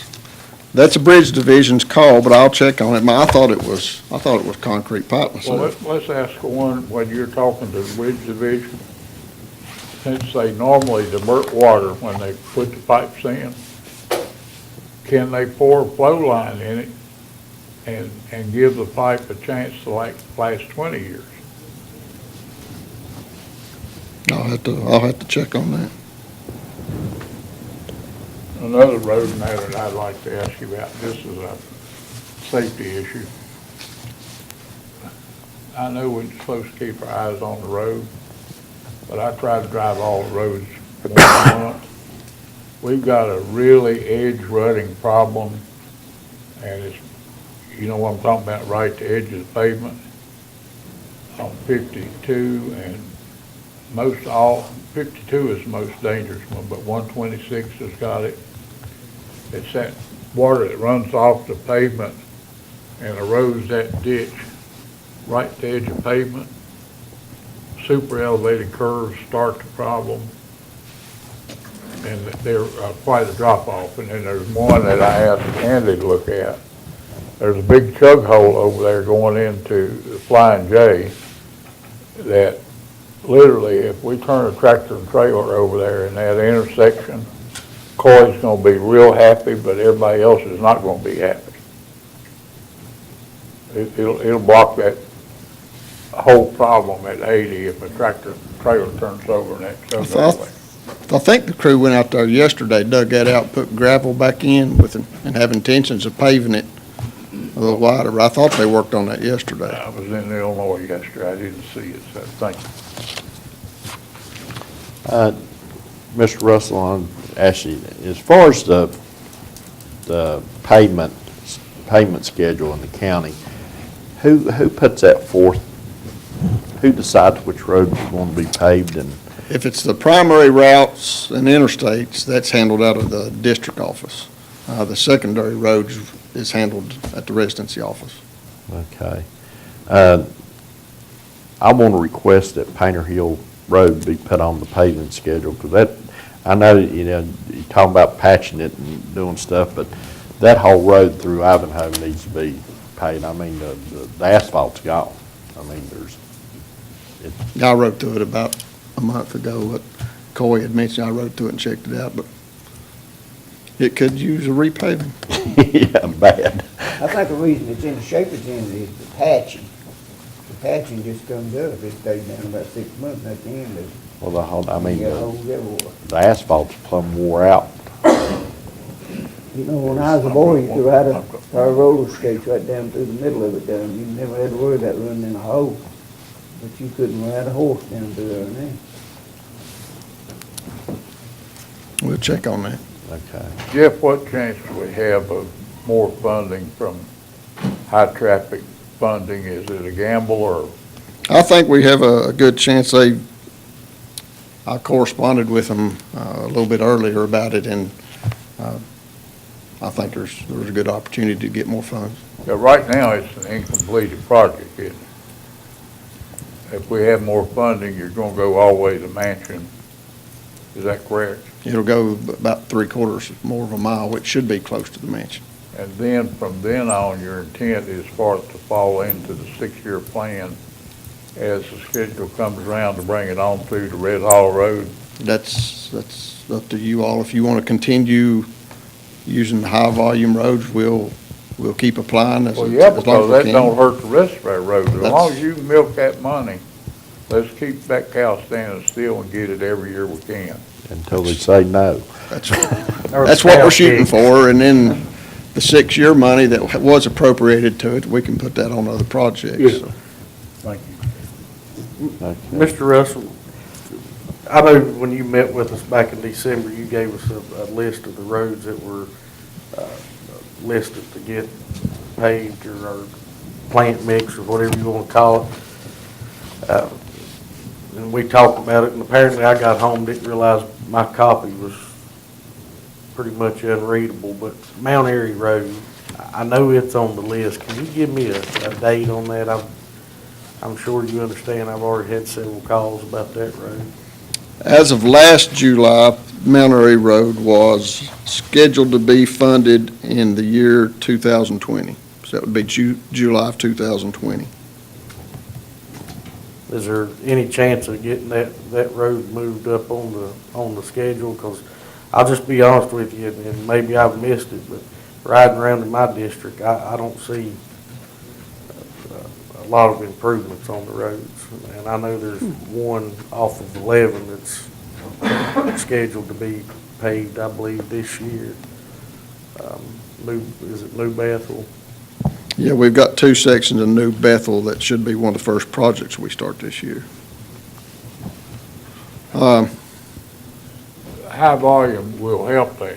Yeah, and that's If we what I was get going another to mention. $300,000 in high volume. These projects are in priority order as they were added, and that's kind of the way we keep them. I mean, if we can readjust at the board's discretion, but normally we leave them in the same order that they were put on. However, any leftover funds from completed projects escalates projects such as Mount Airy. The high-volume road, Major Graham's is on the 6-year plan, and there was $82,000 scheduled from the 6-year money. However, we used high-volume unpaved road funding to complete that project. So that $82,000 can escalate projects following. We're looking at applying again this spring for another high volume, and if it comes through, you're releasing $300,000 more dollars. So there is a possibility that it Yes, could. there is a possibility, but I'm not going to make a promise. So, come when the new numbers comes out this July, there's no guarantee, and nobody knows how much funding we're going to get. So there is a possibility it can move forward. There's a possibility that it could be delayed. There's just no guarantee. But it looks favorable if this 6-year plan and the projections holds consistent with what we're looking at, then it should move forward. Thank you. Mr. Russell, is it very hard for you to tell us what is funded for fiscal year 18? Of course, we're completing the Sharns Drive projects. The New Bethel Road, both of them should be constructed. Major Graham's is on here. It's already been completed. In July, it should be, this July, fully funded will be Nixon Road, Pump Hollow, and that's another road. Pump Hollow, we are applying for recreational access funding. And if that is approved, then there's another $160,000 that we can put towards other projects. So, but Pump Hollow is scheduled to be fully funded this year. The Millers Creek, there's a section of it's fully funded this year, and that's all that will be fully funded this year. So, Will you do that piece of Miller Creek with local funds? I mean, with local crews? yes. So it probably is gonna get done There's not a lot of pipage in that one, is there? It's just that, you know, like I said, we take these in order. We're doing them with state force crews, and if we get to it, that's our intentions. Our hope is to get everything done. Because it's really a pretty easy section to do. Right. You've got good right-of-way, good curves, and not much secondary drainage. You do those as needed, no plan, don't you? You don't call it no plan. They're real rustic, so you're right. That's always a disturbing term, no plan. But we understand what it means.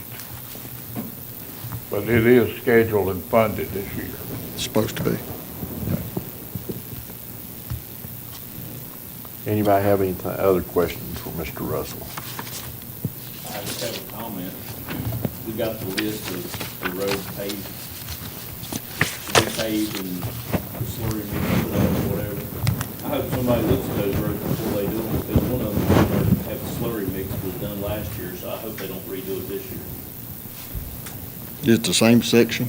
Yeah, Cripple Creek Road from Slate Spring Branch to CC Camp. They did it last spring, or last fall, so I hope they don't redo it. I would say the intention would be just to extend it. Is there more that can be done on it, or, I mean, was the whole thing done? I think the whole thing was done, wasn't it, Linda? I was gonna say, I don't go to the CC Camp Road very often, but I'm pretty sure the other way, it went all the way to Slate Spring Branch. And I thought it did the other way too. I'll check on that. I would like to see them come back and finish Gleaves Road, that little section. I know you said it's supposed to be next year, but I still think it's kind of weird that they left half a mile or whatever, and then they're gonna leave it 2 years before they come back and finish that thing. Mr. Russell, this is general information for all of us. Mr. Cox has a permanent seat right there behind you. Is anything gonna happen on the bridge or fixing Pope Road? I mean, Pope Road is on the 6-year plan, but other than that, I don't anticipate nothing happening on the bridge. But can we do anything with maintenance money to create a better drainage plan? Or is there a right-of-way problem where you come off the hill and the real drainage problem is coming off that steep hill before you get to the problem right there at his house? If the water don't come down the road, if you come over that hill, and that's a 30-foot prescriptive easement, isn't it? Right. Can you put some of that water, or do you need easement agreement to put some of that water over the hill halfway up so it don't build up that big volume till it gets to the foot of the hill? Could we get a pipe halfway up that hill and put it into natural drainage instead of keeping it on the inside all the way down and it accumulates down there at his place? Water's gonna go to the same place, but how we get it there can affect that road a bunch. If we do, that's something we can look at, and it's a possibility, but anytime we divert water like that, we would have to have an easement Well, if we turn it off on them. find out what it is, and we'll get an easement for you. I'd say we need to get together right down there and look at it on site to where I've got a better idea. Okay. It's, I thought they just put bigger pipes in across the road there. You talking about Mr. Coffin? Yeah, but if you go over and look at it as a road builder, and he understands this, and you do, as long as that's coming down that hill, it's putting the water to the inside ditch. And as long as that is in the contributory area, before it gets to Mr. Cox, it overwhelms the ditch and gets in the road. Do you agree with that? I don't know. Well, you gotta look at it. The pipe is doing the job as best it can. He's messed with it by putting a wall in front of the exit. Well, I didn't think it had washed it out since he changed it. Well, the water, if you take care of part of that water before it gets down there, Yeah, I see what you're saying. it keeps that glut of water from coming down the road over the pipe. every time it's got stopped up, there's been a big event, and the road ends up down there where the pipe is, and the pipe don't work anymore. But it's not my district, but if you ride over there, I don't know whose district it's in. But like I said, he's a permanent chair right there every time we meet. Stephen, can we put his name on that chair there? He'd be honored. Joe, that's something I'd say we need to get together and just write out there. Whoever the. Or whoever, Gene, whoever wants to, so. We also had a fatality on Atkins Mill Road, and I don't know exactly where it was at. I don't know if Charles or Anthony knows exactly where it's at. But, you know, since they paved that road through there, I mean, that bank going through that little section of woods after you pass the sewer plant, and you go out through there, that real steep bank on the road, y'all have got stuff, pickets up there, you know, to know that that's a drop-off. Is there any way you could put guardrail, look about putting guardrail around that bank there? Because it's about 12 foot, I mean, if you get to the edge of the road, you're gone. How long of a section would be needed? Probably 50 to 100 feet, somewhere right there, if it's that long. It's not very far. It's just where the old creek bed comes down beside the road there. I'll offer that we're not supposed to spend maintenance dollars for new guardrail. We can maintain guardrail, but we have periodically been able to make that happen, so, I mean, it's just, we can look at it. If I can't do it, we can make the request, but we don't do I don't much think there's guardrail any install. way you can make the road wider there unless you put in baskets and rocks and extend it out, which would be more expensive than putting a piece of guardrail up through there. But basket and rock can be a maintenance function, can't it? If the road's cutting out.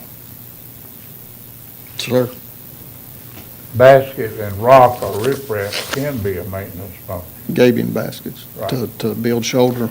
Well, I don't think it's cutting it out any, because there's not very little water unless it rains a lot that ever comes down through there. It's just the way they built the road, left a big drop off right around there, and just that one little section there. It may not be, I'm sure it's probably 50 feet to 75 feet. It's not far. We'd look at it. Anybody else got anything for Mr. Russell? Mr. Russell, thank you for your time coming. We always appreciate you coming, all the things that VDOT does for the county. I know you would like to have a lot more staff.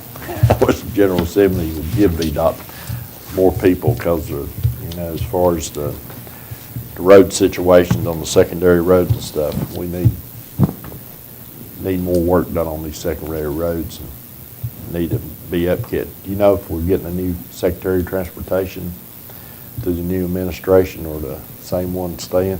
We have a new secretary, so. How is the SMART scale? Is it still in flux about what they're doing and when, or is it? It's still in place. Okay. I think they're looking at taking applications this fall, aren't they, Stephen? So they've got to where they do it twice a year, or every 2 years they take applications, so. Well, we'll be putting in some. Thank you all. Thank you, Mr. Russell. Okay, we can get David and John back to work. We're going to go into the JIDA reports. David, you want to come on up and give us a report on retail coach, and then we'll go into closed session and discuss some stuff. Jason back there. Yeah, we want to bring Jason back up. Jason, come on. Mr. Hill, Mr. McRoberts still wants to deal with the tire issue and stuff. You got closer, David. What we were talking about when we had the sheriff, we were really talking about two different things at the same time. Yes, sir. Have we made any progress? Is anything in place to help the radio system? Now, you said we've moved Hamilton Knob from priority one, and we've now gonna work on Sand Mountain. That'll help everybody, I think. Sand Mountain would help the whole system. It's the main hub, so yes. The only people that it really won't help, unfortunately, will be Rural Retreat, because they actually have their own radio tower there on the big orange water tanks. And then the people that's on the east. And it may, we're just gonna have to see. Yeah. I've been doing some testing with the digital stuff. We have a digital repeater on Big Walker right now, and it's wide open in the town of Rural Retreat. We was sort of skeptical because there's some known dead spots, and I actually was standing up against the building at the fire station and could talk just as clear as we're talking right here. And that's always been one of their known dead spots for the fire department. But without Hamilton Knob getting an upgrade eventually, we're not gonna get good service from 52 East. Yeah, that's, Sand Mountain right now, just don't get over into that area. There's a lot of geography. Digital is a little better than the analog. The Wiser Highway side of Barron Springs, actually, Sand Mountain gets into that part pretty good. They're around New River, and that area right there. I've been sort of surprised how well this digital is covering. We have a digital repeater that's on Hamilton's Knob right now, and I can talk on a portable in front of Food Country and Rural Retreat on it. So we can talk all the way across the county off of that one site. That particular repeater is a older, smaller repeater. The ones we're putting up is twice the power. So it's going to be twice the coverage. I had Darlene come up, because both of these have been working intently on this and on the sites, and on plans moving forward. Equipment has been purchased, Connex boxes, they've torn down the old box up there, have a new box to go on it. So, and the improvements are tremendously healthy right now, and they're not anywhere close to what's going on. Jason, once everything moves forward and we flip the switch to go digital, are we going to maintain the analog system so we can use that as a backup, or what's going to happen to the 154, 785? Well, the way it's going to actually work, the repeater that we have on Big Walker now, it's set up as analog digital. It's every time Rural Retreat Life Saving Crew gets a call, it pages them out just like it did before. The only thing is there's a separate channel to it, and that's the digital side. So the way we're going to set all these repeaters going forward is they will be set up as analog digital, to where if you have to go meet a Bland deputy and they don't have any way to talk to you on the digital side, you can switch your radio over to the analog side and you can still communicate with them. We're going to have to somewhat leave it that way, just simply because of mutual aid. Because as far as I know, Grayson County has no intentions of going digital. Bland is talking about it, but I don't know about the funding part of it. So that was me and Darlene had talked about that, and I said, we've got to leave some way for interoperability to the agencies around us that don't go digital. So that was the reason we're going to do that. So everything will still be the same way it is now, but it'll just be analog and digital.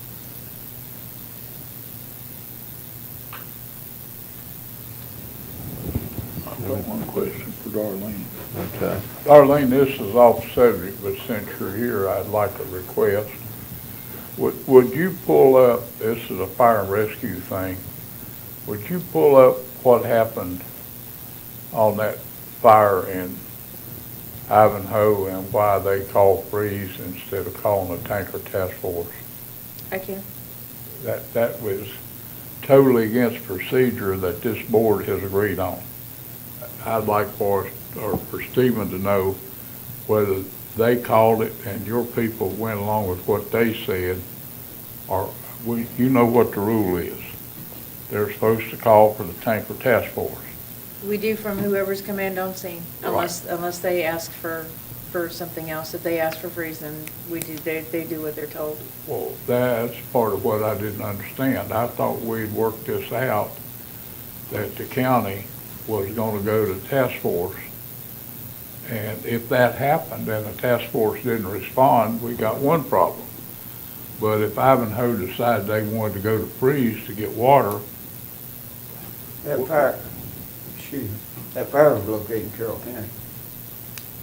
well, but we provide service there.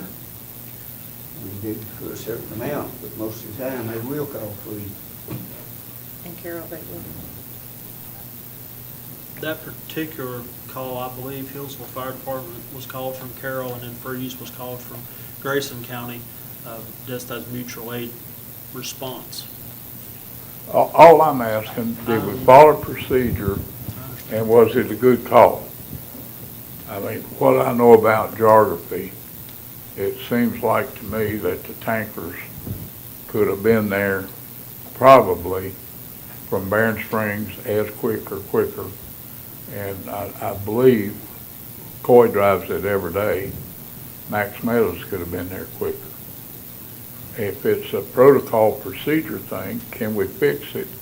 Or this thing about local command can call whoever they want to. I thought we had gotten by that we were going to stick to procedure. Did we actually call for the freeze, or did Carroll County call for the? We'll have to look into it and see Yeah, what I'll came out. I'll get the. That's why I asked her to review the events, how it happened. I do know Max Meadows was called to that call as well, because I actually talked to Chief McKinney about that call yesterday, and he said that he requested Max Meadows, and I actually heard him on the radio request for them. So, but as far Okay. as freeze, I don't know how, I didn't hear that part of it, so I don't know. Well, I guess this is a general question. How many times have we ever called on the tanker task force? To be honest, I can't recall a point where we ever did. It's basically set up in the system to act like a tanker task force. If Max Meadows needs an extra tanker, their second due is already listed.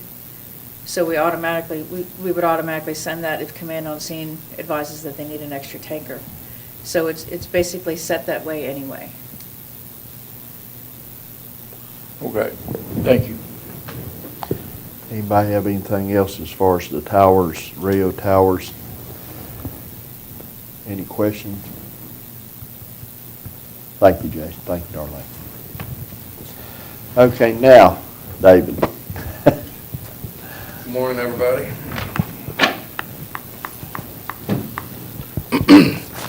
And I know we haven't had a joint governing bodies meeting since, I guess, back in August, I feel like, and I don't know when the next one's going to be. So I brought sort of a comprehensive report, about 20 or 25 bullet points. I don't know how much y'all want to go into today, if you want to just do the whole thing or go at a quick clip, or whatever your preference is, but it's been a long time since I've reported it to everybody.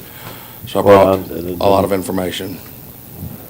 Yeah, and I mean, then we have a closed session scheduled, to talk about prospective industry. Yes, sir. But I'll leave the floor open to you, what you want to discuss. I didn't know if anybody needed to take a breather or anything before I got started, but I'll go through this at a relatively quick clip, but if there's something y'all want to stop me on, please do so.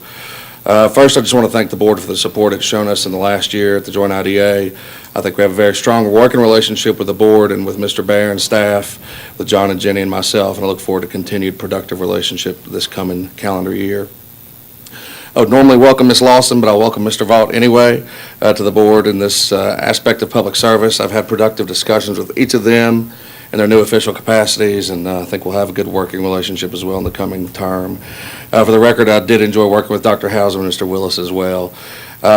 Every month, as I think everybody knows, unless I'm away, I try to come to the Economic Development Committee meeting.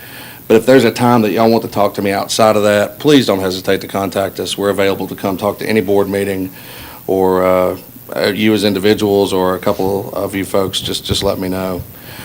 This quarter, we'll be producing our annual report and sharing it along with our audit. Once our board has been presented with and approves of both of those, we'll have it complete before our February board meeting, at which point we'll circulate it.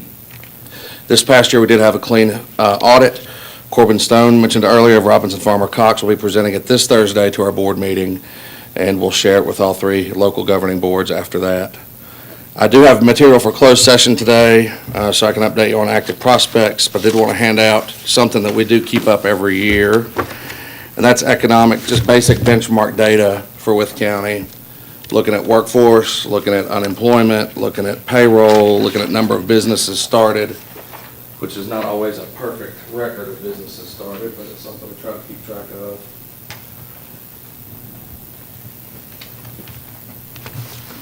Unemployment is at a low point right now. The most recent data would be for November, and that's at 4.6%. That compares to 5.8% a year before, 5% a year before that, and 6.1% a year before that. Our workforce shrank just a little bit from last year, but there are less unemployed people than there have been in the last 4 years in Wythe County. Aggregate payroll for the quarter is at its highest point. It's up 10% from where it was just 3 years ago. Second quarter of 2014, it was at $91 million. In 2015, it went up to $94 million. 2016, it dropped back just a hair to $93.5 million. In the second quarter of 2017, we're up to over $100 million in quarterly payroll, which is a significant leap from just 4 years ago. So while none of us, point to any of these particular things exactly, anybody can take credit for, but we do know that we've got a pretty healthy economy here, especially compared to some of our neighbors. And this is hard data that we get based on payroll taxes and reporting done through Virginia LMI, which maintains all the economic data for the state. So I did want to share that. One reminder, our board meets monthly at 3 p.m. on the fourth Thursday, and that's at 150 East Monroe Street in the Town Council Chambers. That means we have a board meeting this Thursday. Wythe County's appointees to our board are Wes Mabe, our vice chair, David Carpenter, our treasurer, Dickie Morgan, and Matt Clark. Other board members are Chairman David Cowse and Charlie White, who both represent Wytheville, and John Silva from Rural Retreat. Number 9, we have 3 grantee companies out in the community currently that have received economic development grants, and we monitor them annually. We're getting an annual compliance check of those after the end of the year, which has just happened. We'll have a report ready shortly. Coperion Corp., Schaffner North America, and Branch Botanicals are the 3 companies that have received grants. Coperion has reached the end of its 3-year monitoring period, and we anticipate their full release from further monitoring, as they have met and exceeded, in some cases far exceeded their expectations and goals they set with their performance agreement. Schaffner is 2 years into its 3-year compliance period, and Branch Botanicals is probably 50% of the way through its agreed upon 3-year period. I do have information about the retail coach. We meet as needed with the working group. Mr. Hale and Mr. Bear represent the county. Mr. Willis was a previous member, and since he's no longer there, I presume somebody will be appointed to fill his slot. Without naming names of companies, because that is not strategically advantageous in open session, there's moderate interest. There are dozens of properties they're marketing at various shopping center shows, and to industry contacts like developers and retailers. The year will expire, our first year, on May 15th, 2018. 2 contacts that they have worked have ended up here in town. Those include Rural King and Cricket. A number of companies would be willing to expand here if they were qualified and interested franchisees. That shouldn't be a surprise to anybody, because a franchisor is always happy to sell somebody a franchise to operate. So I don't take that as really meaningful. In closed session, we can discuss maybe some specific names, but beyond that, I can't really do that in open session. Our annual 10-year awards will be held in March. I do have a good section on industrial activity that can discuss in open session before we go to closed session, because it, I think, does point to larger economic indicators in our area. Industrial activity and interest experienced a pretty steep decline, frankly, especially in the fourth quarter of last year. Most of the growth that you've seen in this part of the state has been into existing buildings or from expansions. We have not had many of those recently, and existing building-wise, and that's a good thing. We don't want lots of existing empty buildings in our area. The vacancies we have had have been brief, and the buildings have been filled in pretty short order after that. Our industrial and logistics space is pretty tight, and until something's built, we're not going to have a lot of vacant space.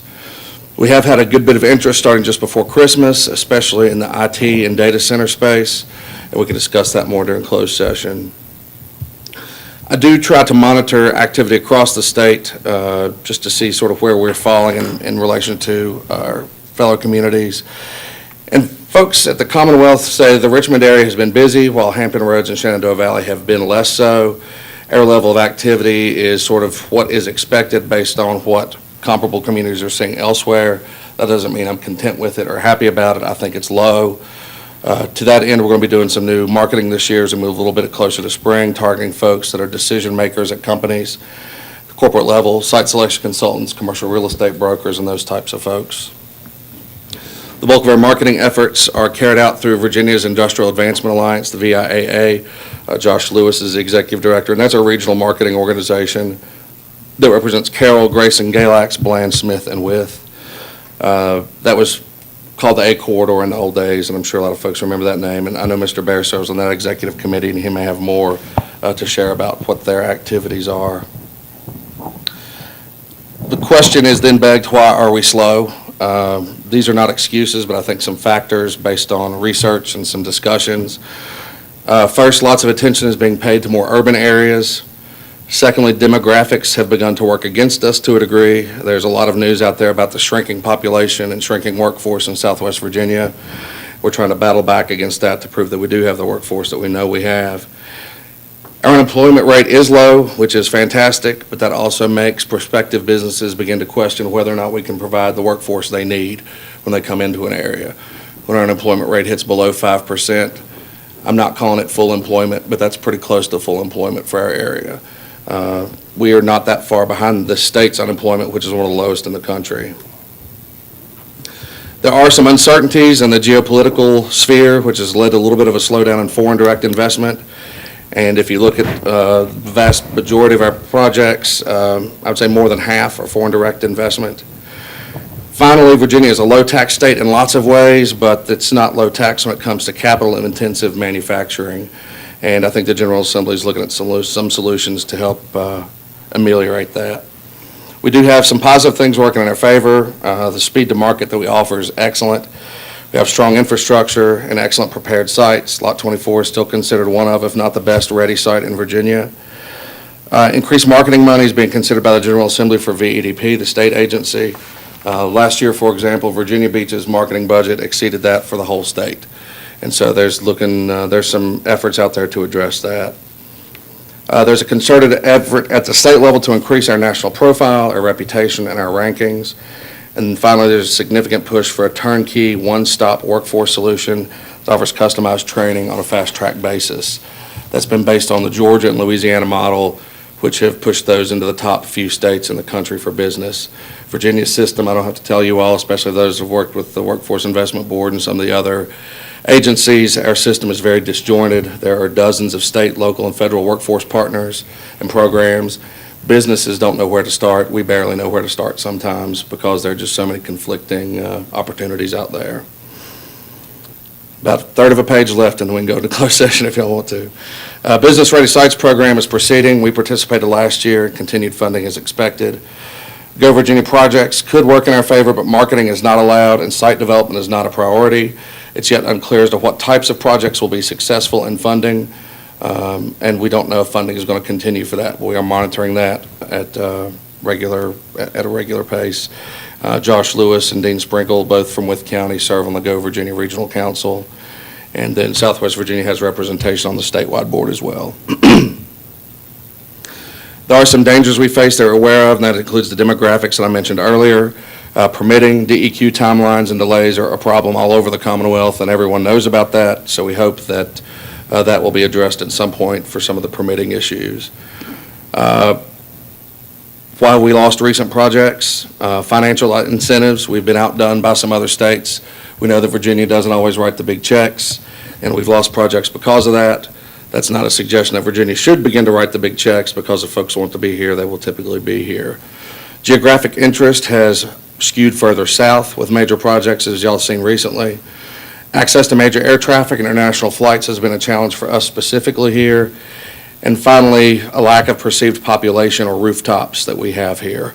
So we try to inform people that just because the rooftops don't appear, that we can certainly meet their workforce needs. And these aren't opinions of mine. These are reports we've gotten back from site selection consultants and from businesses that have opted to be elsewhere. We don't know how the end of the year is going to proceed, except we're optimistic. One thing we are working on, and I know you're working on, the towns are working on, is to make our community as appealing as possible. That's one thing we can do to battle back against these negative trends. We are undertaking some new initiatives for the coming year. We have a strengthened business retention and expansion program with the state, region, and local partners. We're maintaining dialogue between our Manufacturers Council and K through 12 and community college education and apprenticeship programs we're working on. And we're also following the Work Ready Communities Initiative and participating in that. We did have one company here locally that participated in Virginia's first economic gardening pilot program, and we're going to continue with that. We will begin to look at revising our strategic plan, which will be 4 years old this spring. And that, in a nutshell, was my report on the activities for the last several months and what we sort of foresee coming. So if you have any questions for open session, I'm certainly happy to answer them. Anybody have any questions for David on open session? Comments? Hearing none, I'll entertain a motion as permitted by Virginia Code Section 2.2-3711A5, matters involving prospective industry or business. So moved. Have a second? Second. Have a motion and a second. All in favor say aye. Aye. Opposed? We are now in closed session. So moved. I have a second. Any discussion? If not, all in favor say aye. Aye. Opposed? We are now in a closed session. Mr. Lester, will you read the certification?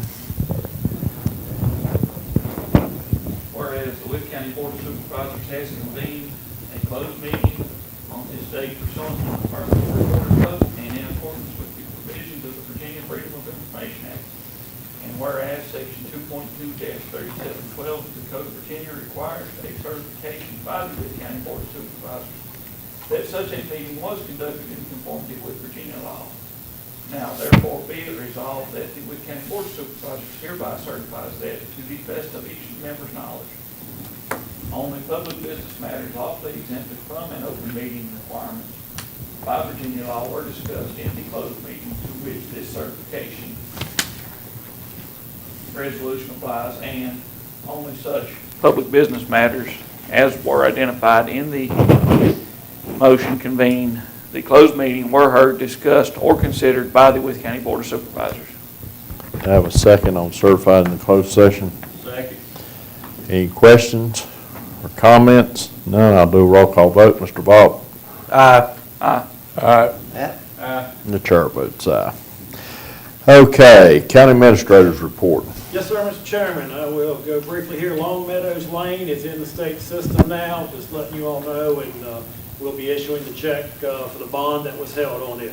So that is out of the way.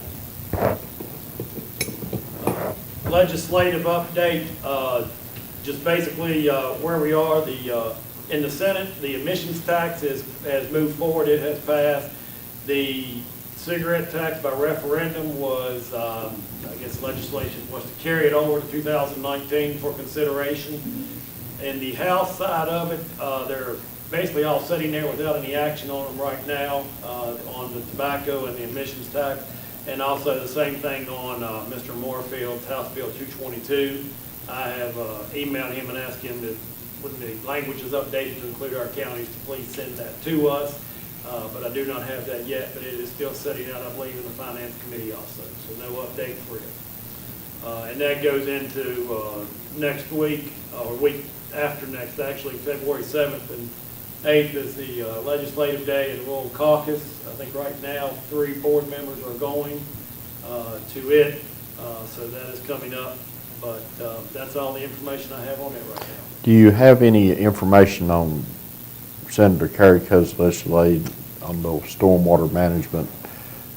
Did you look at it? I forgot to look whether it's come out of committee or been in committee. I have not seen where it is right now.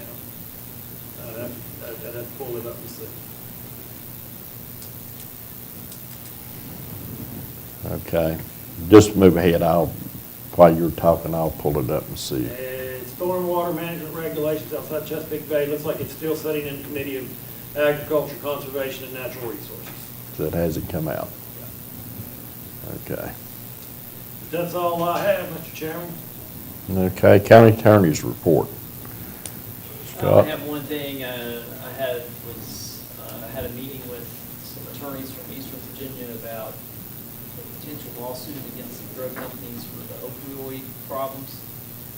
So I'm still trying to find out more information about that to pass on to you, so I can present you with if you want to hire them or not and why.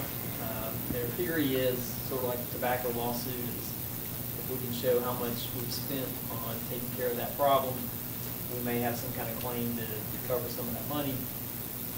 I'm a little skeptical about it, but they put a lot of time into it, trying to figure it out. It's a national law firm hooked into a Virginia firm in Norfolk. They talked to me about that. But I'll pass that information on as I get more about it to let you know. But that's all I have to report at this time. Okay. Thank you. Okay, we're going to Board of Supervisors report. We'll start with District 1, Black Lake District. You have anything, Brian? I've had a couple calls and some concerns about the noise ordinance. I requested some information from Miss Lane. One particular person has, it's pretty much got to be, they've used the noise ordinance as a way to harass this person, and they do it by calling in anonymously. But I just got the information from Miss Lane last night, so just to give you a heads up, I'm going to do some research on that and probably be bringing that back the next meeting or the next day meeting. Okay. West Whipple. Nothing at this time. Okay. East Whipple's not here. Fort Chisholm District. Is this the time that we're supposed to talk about things we're concerned about? You can talk about anything you want to talk about. Over time, we've talked about these things. Steve, take a blood pressure pill. One, would you please, now that we're not going to build that building, do something about these visitor parking spaces out here being filled up every morning by all those employees? They're not visitors. I have spoken, the health department sent the information out yesterday to their employees. They copied me on what they've sent to their employees about that. DSS, I've not got copied on whether they've sent that information out, but Mr. Lewis indicated he had noticed the problem recently as well, and he is working on that with his people. I have a suggestion. Give Martha a piece of chalk and let her start chalking the tire out there, and I bet you they will quit parking out there. I don't Might think want to wear Martha it appreciate tonight. it. You have the authority to do that. That was a joke, Martha. The other thing, and we discussed, we've talked about the water department. Tim has now put himself on the water department. Let's move forward with a plan of fixing these out-of-service hydrants, get them tested and paint them so the firemen will know how much volume and how much pressure is there. And when it gets painted, it means it works, that it's not seized. Some 2 years ago, it come before this board that the water department was supposed to tell us how many hydrants were out of service and get a contractor to fix them if the water department couldn't fix them. Nothing's happened about that. Those two things with the water department, if it's a thing about the water department and firemen not knowing how to use a hydrant, let's have Jason do the training to the fire department, or have the water department do the training of teaching them how to turn a hydrant on and off, and see if they would take the responsibility of opening and checking the hydrants in their service area. Lastly, pet project. What do we have to do to fix the water tank to where it's not an eyesore? Because I would easily add it, if I come to look at Wythe County and look at that water tank at the Max Meadows Fire Department, I would say, Lord, I'm in rural South Carolina. These people don't care nothing about their community. They don't maintain anything. Been 5 years we've been talking about this. If we got to fix the tank, let's fix the tank. If we just need to put some powder and rouge on it, or either plant some trees in front of it so we can't see it. That thing's an eyesore to how we maintain things in Wythe County, and I believe you'll agree with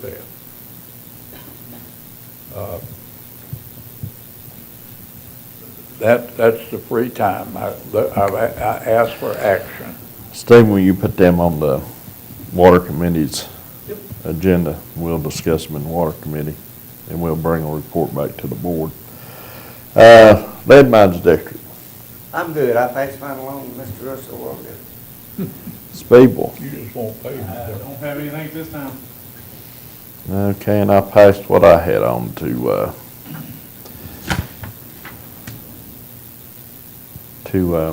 Mr. Russell. And the trash situation and the tires. We'll continue on into the agenda with new business. We have the consent calendar. I entertain a motion to approve the consent calendar. I'll make that motion. I have a second. Second. Motion and second. Any questions? Discussion? Hearing none, we'll do a roll call vote. Mr. Horny? That. Aye. And the chair votes aye. Next item, New River Regional Water Authority physical report for 17. Mr. Barrett? Yeah, just putting this in here for informational purposes. The authority voted at their last meeting to accept the audit report, had a clean audit report. Nothing to report there, sir. New River Regional Jail Authority for the financial report for 17. I'll let the chairman address that when we just had the meeting. Well, we got a good report. Everything's in line and nothing out of the ordinary. We don't need to accept these, just both boards accept them, and the jail board has accepted. And we've dealt with the VDOT update, JIDA, and you have your informational pack. You can read it if you haven't read it, to keep up with everything. And now, does anybody else have anything to bring before the board at this time? Yes, Mr. Hale. Stephen, we've got a rampant new rumor out there that the authority is being paid a salary. Some naysayers have taken the money that evidently is being used to pay the consultant and decided that the Apex Authority is drawing a salary. Is there any way we can get that quieted, or is there any way to get the truth out there? Or send a check. Huh? Or send a check. Send a check to pay. No, I'm talking about the authority I people. know what you I mean, that is just pure slander to the What he's trying to county. say, Joe, is that if it's a rumor, either make it true or don't make it true. Send him the check, make it true, if that's the case. The best thing would be is maybe we'll try to put up something along a press release or an update about the authority or some of the questions, and we can have something in there indicating, you know, the unpaid authority members or something like that in the process of it. But, yeah, I mean, no, they are, as you all know, they are not getting paid for their work on the authority. Well, we don't get any coverage from the paper at all, except bad news. The building's not being built, we haven't broke ground, nothing's happening out there as far as the paper's concerned. This rumor mill is everything from, it's gonna be an unheated building, and we're gonna freeze all the pipes, to that these people are getting a big salary when they're really volunteering, taking their time, a lot of time, to make something happen. And I don't know how you combat it, but if you put out a press release, can you put it on the website in every way? Will the Southwest Times will run, but it only covers the eastern end of the county. But they've never published anything that we put out as a good press release. Jeremy wrote 2 or 3 and sent them to them, and nothing happened. Yeah, some of them were later. They did put out the one about the money from the Farm Bureau. They did finally include that in their newspaper. And then they did have the thing on the groundbreaking. Oh, they did? Yeah, they had some information on it out there. I didn't see that either. But the one thing about rumors, and we've dealt with this with the fire departments, rescue squads, if somebody wants to put a bad rumor out there, they're going to do it. It don't matter what we do. I mean, we can try to correct it and put stuff out, but the best thing is word of mouth. You know, when somebody asks you a question, just tell them, no, the authority ain't They're getting paid. killing us all over the region, though. It don't just stay here in Wythe County. It's in the coal fields, where the people in the coal fields seem to be more excited about the expo center than we are here at home. And the Bluefield paper covers the coal fields, and the Bristol paper covers the coal fields like the Morning Dew. I don't think many people west of Tazewell ever get to Ronald Kimes. So maybe our outreach, although we don't have public information officer, Jeremy's still doing some work to get that thing done, isn't he? Well, I agree with you, you know, getting what's happening at the Expo Center and when we're expecting to open and what's going to be there. Yes, get it out to all the regions in Southwest Virginia and West Virginia and North Carolina. But in them areas, as far as rumors about the authority getting paid, do you think they really care if the authority's getting paid or not? Mouth work both ways. If you've got a cousin in Tazewell County and they're hearing something firsthand that's bad and rumor, then it gets an infection in Tazewell County. It's got to work both ways, Tim, good and bad. Word of mouth, you just said, is good. Word of mouth also can work when it's bad. And we've got a good story. The progress is phenomenal considering winter and weather. I think we build a momentum, or in music, a crescendo for the opening, and it needs to start now in a pitch and support regionally and not just in Wythe County. The authority's got a plate full, and I don't think that it's up to them to do it. Maybe it is. Who's it up to? Huh? Who are you saying it's up to then? Well, it's up to the county. We're building it, we've backed it. And if you want to lay that off to the authority to do, let's put that on the agenda that they, with their limited resources, which are nil,